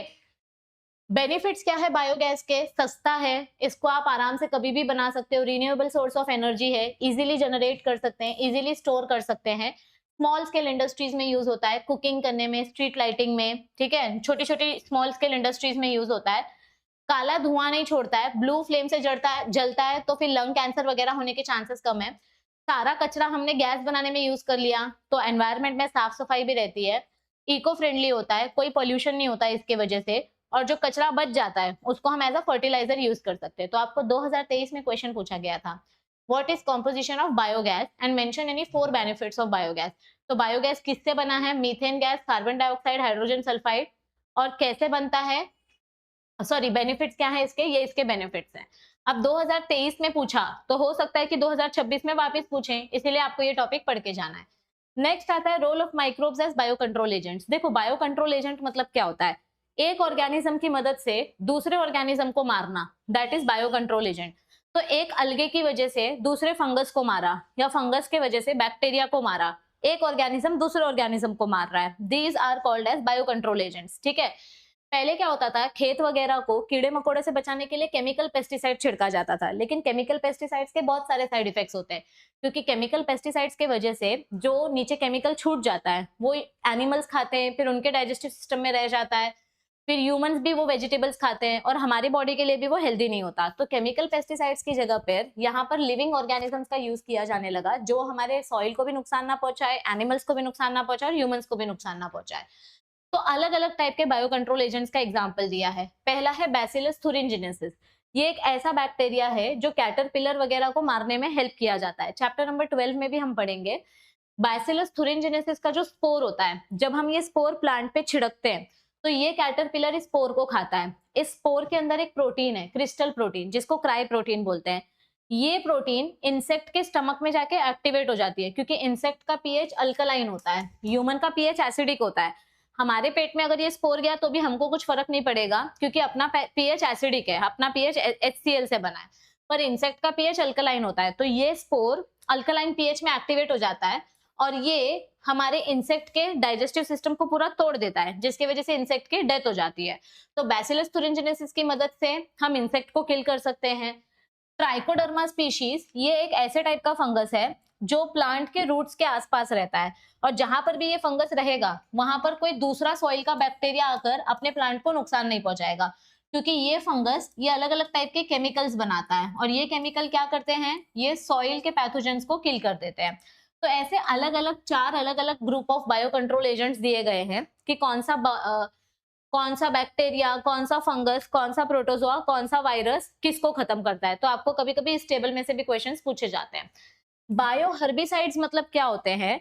जो अनवांटेड घास होती है, जो अनवांटेड ऐसे ही आपके खेत में उग रही है, उस घास को हम हर्ब बोलते हैं, ठीक है।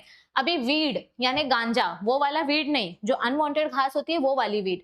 अभी समझो मुझे अपनी खेती में चावल उगाना है और मैंने अपनी खेती को अच्छे से फर्टिलाइजर दिया है, सब दिया है, लेकिन चावल उगने से पहले अगर वहां पर कोई जंगली घास उग गई तो ये घास मेरे सारे न्यूट्रिएंट्स खा जाएगी, पानी पी लेगी, मेरे सॉइल के फर्टिलाइजर्स खा जाएगी, फिर मेरी चावल की खेती के लिए कुछ बचेगा ही नहीं, तो मुझे ये घास काट के फेंकनी है।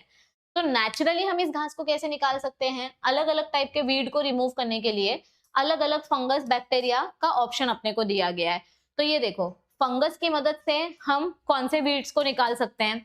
फाइटोफथोरा पाल्मिवोरा की मदद से हम मिल्क वीड को निकाल सकते हैं, इसकी मदद से हम वाटर हाइसिंथ को निकाल सकते हैं। तो अलग अलग टाइप के बैक्टीरिया, फंगस और इंसेक्ट की मदद से हम अलग अलग टाइप के वीड को रिमूव कर सकते हैं। कभी कभी सीईटी में आपको इसके ऊपर भी क्वेश्चन पूछा जाता है, ठीक है।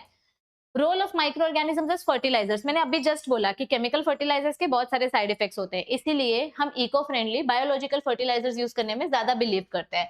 अब ऑर्गेनिक बायो फर्टिलाइजर्स जो हैं ये काफी बेटर होते हैं, इनकी मदद से हमारे सॉइल में नाइट्रोजन, लिविंग ऑर्गेनिजम्स अच्छे से क्वालिटी को इम्प्रूव करते हैं। तो देखो, लाइव बैक्टीरिया या फंगस, इनकी मदद से जब हमारी सॉइल की क्वालिटी इंप्रूव हो जाती है तो हम उसको बोलते हैं बायो फर्टिलाइजर। अब बायो फर्टिलाइजर क्या क्या काम कर सकता है और कौन से टाइप का होता है? एक बायो फर्टिलाइजर होता है नाइट्रोजन फिक्सिंग बायो फर्टिलाइजर। हमने चैप्टर नंबर 7 में पढ़ा था कि नाइट्रोजन बहुत इंपॉर्टेंट है, क्योंकि नाइट्रोजन की वजह से प्रोटीन बनता है। तो हमारे एटमॉस्फेयर में जितना भी नाइट्रोजन है, उस नाइट्रोजन को नाइट्राइट और नाइट्रेट में कन्वर्ट करने का काम बैक्टीरिया करता है। उस बैक्टीरिया को बोलते हैं डायज़ोट्रोफ। अब बैक्टीरिया दो टाइप के होते हैं, symbiotic and free living. Symbiotic fixing bacteria का नाम होता है राइजोबियम एनाबिना फ्रैंकिया। ये हमेशा किसी ना किसी रूट के अंदर होते हैं, मतलब इनको किसी का सहारा चाहिए रहने के लिए। और फ्री लिविंग बैक्टीरिया क्या होते हैं? इनको किसी का सहारा नहीं चाहिए, ये कहीं पर भी रहकर अपना काम कर सकते हैं। For example Azotobacter, Clostridium, Nostoc, Klebsiella, Beijerinckia etcetera. Phosphate solubilising bacteria पत्थर को तोड़ने में हेल्प करते हैं, मतलब ये बैक्टीरिया केमिकल सेक्रेट करते हैं जिसकी वजह से हमारा पत्थर टूट के उसमें से सॉइल बनता है। तो दीज आर एग्जांपल्स। साइनोबैक्टीरिया यानी ब्लू ग्रीन अलगे, ये बैक्टीरिया क्या करते हैं? नाइट्रोजन फिक्सिंग करने में काम करते हैं। ये बैक्टीरिया ना, ये इनके अंदर हेट्रोसिस्ट होता है, मैंने आपको चैप्टर 7 में भी बताया था। मतलब दिखने में साइनोबैक्टीरिया ऐसे होते हैं, कहाँ गए? अरे हाँ, ऐसे होते हैं साइनोबैक्टीरिया, और इनके पास ऐसे छोटे छोटे हेट्रोसिस्ट होते हैं। ये हेट्रोसिस्ट के अंदर अपना नाइट्रोजन फिक्सेशन करते हैं। So that is how our blue green अलगे वर्क्स। कहाँ गया? ये ब्लू ग्रीन अलगे ऐसा काम करता है। तो देखो इधर एग्जांपल दिया है, एनाबिना, नोस्टॉक, अजोला वगैरह, ये सब आपके साइनोबैक्टीरिया का एग्जांपल है। स्पेशली ये दोनों का फंक्शन साथ में होता है, ये आगे पढ़ेंगे। कंपोस्ट मेकिंग बायोफर्टिलाइजर्स क्या करते हैं? जो एनिमल्स को हम चारा देने वाले हैं, वो चारा को हेल्दी बनाने का काम करते हैं, यानी कि हमारे हमस को और ज्यादा न्यूट्रिएंट रिच बनाने में हेल्प करते हैं, ताकि एनिमल्स उसको इजीली डाइजेस्ट कर सके। ओके, अब फर्टिलाइजर्स अलग अलग टाइप के हैं, bacterial, fungal, phosphate solubilising, nitrogen fixing, compost making. Fungal biofertiliser की बात करें तो इसको हम बोलते हैं mycorrhiza. Myco means fungus, rhiza means root. तो ऐसा फंगस जो प्लांट के रूट के साथ मिलकर काम करता है उसको फंगल बायोफर्टिलाइजर बोला जाता है। और ये किसने डिस्कवर किया था? फ्रैंक ने। अभी दो टाइप के फंगल बायोफर्टिलाइजर होते हैं, एक एक्टोमाइकोराइजा, एक एंडोमाइकोराइजा। एक्टोमाइकोराइजा जो है ये हमारे प्लांट के रूट के अंदर कभी नहीं जाता, मतलब ये रूट के अंदर जाता है पर ये ना बाहर से एक पूरा नेट का स्ट्रक्चर बना लेता है। इस स्ट्रक्चर को बोलते हैं, एक मिनट, हार्टिग नेट। यस, इस स्ट्रक्चर को बोलते हैं हार्टिग नेट। मतलब ये फंगस हमारे रूट के बाहर बाहर एक लेयर बना लेता है। इस फंगस का काम क्या होता है पता है? ये वाटर और मिनरल्स एब्जॉर्ब करके हमारे रूट को प्रोवाइड करता है, और बदले में रूट इसको खाना प्रोवाइड करता है। और ये रूट के बीच में से नहीं जाएगा, जहां पर डेड सेल्स हैं ये डेड सेल्स के पास से ही जाएगा, मतलब आउटर लेयर से ही रूट में स्प्रेड होता है। एंडोमाइकोराइजा ऐसा नहीं करता है। एंडोमाइकोराइजा रूट के अंदर घुस घुस के ऐसे छोटे छोटे वेसिकल्स बनाता है। ये छोटे छोटे वेसिकल्स को बोलते हैं वेसिक्यूलो आर्बस्क्यूलर माइकोराइजा, यानी कि वैम। ये वैम की मदद से क्या होता है? आपके रूट के एक एक सेल को पानी मिलता है और मिनरल्स मिलता है। देखो फंगस का एक ही काम है, क्या काम है फंगस का? वो वाटर और मिनरल्स लाके देता है, बस इतना ही काम है। तो जो फंगस बाहर बाहर से स्प्रेड होता है वो नेट जैसा स्ट्रक्चर बनाता है, और जो फंगस अंदर अंदर जाता है रूट सेल्स के, वो वैम जैसा स्ट्रक्चर बनाता है। ये वैम की वजह से हमारे जो रूट्स हैं, जो प्लांट्स हैं, वो बहुत अच्छे से ग्रो होते हैं, उनको सारे मिनरल्स मिल जाते हैं। अभी यहाँ पर राइजोबियम के बारे में बताया है। राइजोबियम दिखने में रॉड शेप का नेगेटिव बैक्टीरिया है, ग्राम नेगेटिव बैक्टीरिया, और ये मूव भी होता है, एरोबिक है, नाइट्रोजन फिक्सिंग बैक्टीरिया है, और इस बैक्टीरिया के पास दो जीन्स होती हैं। ये देखो, ये अपना रूट है, रूट के अंदर ये जो गोला गोला स्ट्रक्चर है इसको बोलते हैं रूट नोड्यूल्स, ठीक है। तो इस रूट के पास जो बैक्टीरिया है, राइजोबियम बैक्टीरिया, इस बैक्टीरिया के पास दो जीन्स है, एक नॉड जीन और एक निफ जीन। नॉट जीन की वजह से नोड्यूल्स बनता है, और निफ जीन का फुल फॉर्म है नाइट्रोजन फिक्सेशन। तो निफ जीन की वजह से ये बैक्टीरिया क्या करते हैं, एटमॉस्फेरिक एयर को नाइट्रोजन में कन्वर्ट करते हैं और प्रोटीन बनाने में हेल्प करते हैं। तो ये आपको याद रखना है कि इस बैक्टीरिया के पास नॉट जीन और निफ जीन होता है, जिसके वजह से ये रूट के अंदर अपना घर बनाते हैं, मतलब नोड्यूल्स बनाते हैं, और वहीं पर अपना नाइट्रोजन फिक्सेशन करते हैं। एग्जाम्पल, राइजोबियम लेग्यूमिनोसोरम, ये एक स्पीशीज है जो वटाने के प्लांट में मिलती है, और ये वाली स्पीशीज बीन्स में मिलती है, ठीक है। दूसरा आता है एजोटोबैक्टर, ये किसी भी रूट के साथ चिपक के नहीं रहता, ये फ्री लिविंग है, ये बिना फोटोसिंथेसिस किए अपना काम अपने आप करेगा। ये सॉइल के आजू बाजू में रहता है, पर सॉइल के अंदर, मतलब रूट के अंदर कभी नहीं रहता। It is never associated with roots inside the root, सिर्फ रूट्स के आजू बाजू में रहेगा। नॉन लेग्यूमिनस प्लांट्स में ये काम करता है, जैसे राइस, कॉटन, वेजिटेबल्स। अजोस्पिरिलम भी सेम इसके जैसा है, फ्री लिविंग है, लेकिन ये एरोबिकली काम करता है, ठीक है, और नाइट्रोजन फिक्सेशन करने का काम करता है, जैसे जवार, वीट, बाजरा में। ओके, सेम ये भी सॉइल के आजू बाजू में रहता है। एनाबीना के बारे में क्या बताया है, ये मल्टीसेलुलर साइनोबैक्टीरिया है, मतलब दिखने में ये ब्लू ग्रीन अलगे है। इसके पास छोटे छोटे सेल्स हैं, इन सेल्स को बोलते हैं हेटेरोसिस्ट। हेटेरोसिस्ट के पास ही नाइट्रोजन फिक्सेशन होता है। This is very important. देखो इधर पूछा है, name the cell which is responsible for nitrogen fixation in cyanobacteria. तो साइनोबैक्टीरिया दिखने में ऐसा है, इसके पास कौन सा सेल है जहां नाइट्रोजन फिक्सेशन होता है, हेटेरोसिस्ट के अंदर। और ये जो एनाबीना है, ये एनाबीना मोस्टली चावल की खेती में देखने मिलता है। एनाबीना और अजोला दोनों साथ में काम करते हैं। अजोला ना पानी में तैरने वाला एक प्लांट है, ये देखो, ये पानी में तैरने वाला प्लांट है। इस अजोला लीफ के अंदर अपना एनाबीना रहता है, यानी साइनोबैक्टीरिया रहता है, और इस साइनोबैक्टीरिया के पास हेटेरोसिस्ट है जो नाइट्रोजन फिक्सेशन करेगा। तो मोस्टली एनाबीना और अजोला ये हमको राइस की फील्ड में देखने को मिलते हैं। ओके, बायो फर्टिलाइजर्स के फायदे क्या क्या हैं, सस्ता होता है, फार्मर्स इसको इजीली यूज कर सकते हैं, कोई इसका पोल्यूशन नहीं होगा, सॉइल की फर्टिलिटी को बढ़ाता है। ब्लू ग्रीन अलगे ये बायो फर्टिलाइजर का काम करता है, क्योंकि ये प्लांट की क्वालिटी इंप्रूव करता है। अजोटोबैक्टर नाइट्रोजन फिक्स करता है, bio fertiliser chemical properties soil की इंप्रूव करता है। तो these are the benefits of bio fertiliser. 2025 में आपको पूछा गया था कि सबसे ज्यादा कौन सा एलिमेंट हम फिक्स करते हैं बायो फर्टिलाइजर की मदद से। तो बार बार हम नाइट्रोजन के बारे में पढ़ रहे हैं, तो नाइट्रोजन एलिमेंट फिक्स किया जाता है। And what are the benefits of bio fertiliser, तो यहाँ पर आप ये पैराग्राफ लिख सकते हो। तो इस तरीके से ये चैप्टर अपना होता है खत्म। मैंने आपको मैक्सिमम इस चैप्टर के जो इंपॉर्टेंट टॉपिक्स है वो डिटेल में एक्सप्लेन किए हैं, बाकी जो ज्यादा इंपॉर्टेंट नहीं है उसका मैंने आपको सिर्फ ओवरव्यू दिया है। आप एक बार भी अगर ये रीड कर लेते हो ना, तो ट्रस्ट मी आपको इस चैप्टर में ज्यादा रटने की जरूरत नहीं पड़ेगी। सिर्फ जो 4 टेबल्स मैंने बोले हैं उतना पढ़ के जाओ, लास्ट का पार्ट 1-2 बार रीड कर लो, बस। ज्यादा स्ट्रेस नहीं लेना है, आपने स्टार्टिंग के 10 चैप्टर्स कर लिए, बस है। अब नेक्स्ट चैप्टर जो मैं कराने वाली हूँ वो सबसे इंपॉर्टेंट चैप्टर है, बायोटेक्नोलॉजी चैप्टर। वो चैप्टर भी आपको जल्द ही मिलेगा। आपने अगर अभी तक वरदान बैच चेक नहीं किया है तो नीचे डिस्क्रिप्शन चेक करो, वरदान बैच की डिटेल्स चेक करो। यहाँ पर आपको पूरा सीईटी का लाइव लेक्चर्स कराया जाएगा, और यहाँ पर आपका पूरा मॉक टेस्ट दिया जाएगा। तो आप लोगों के लिए बहुत कुछ है हमारे ऐप पर, आपको सिर्फ ऐप इंस्टॉल करना है, लॉगिन करना है और चेक करना है। और अगर आप लोगों को वीडियोस अच्छी लगती हैं तो मुझे लाइक कमेंट्स क्यों नहीं दिखाई देते हैं, ज्यादा से ज्यादा वीडियो को लाइक करो, शेयर करो, कमेंट्स करो, तो मुझे पता चलेगा कि हाँ आप लोगों को ये वीडियोस अच्छी लग रही है। चैनल पे नए हो तो चैनल को सब्सक्राइब करो, क्योंकि आपकी जर्नी सिर्फ बोर्ड्स तक नहीं है, हम आपका साथ सीईटी एग्जाम में भी देंगे, नर्सिंग एग्जाम में भी देंगे।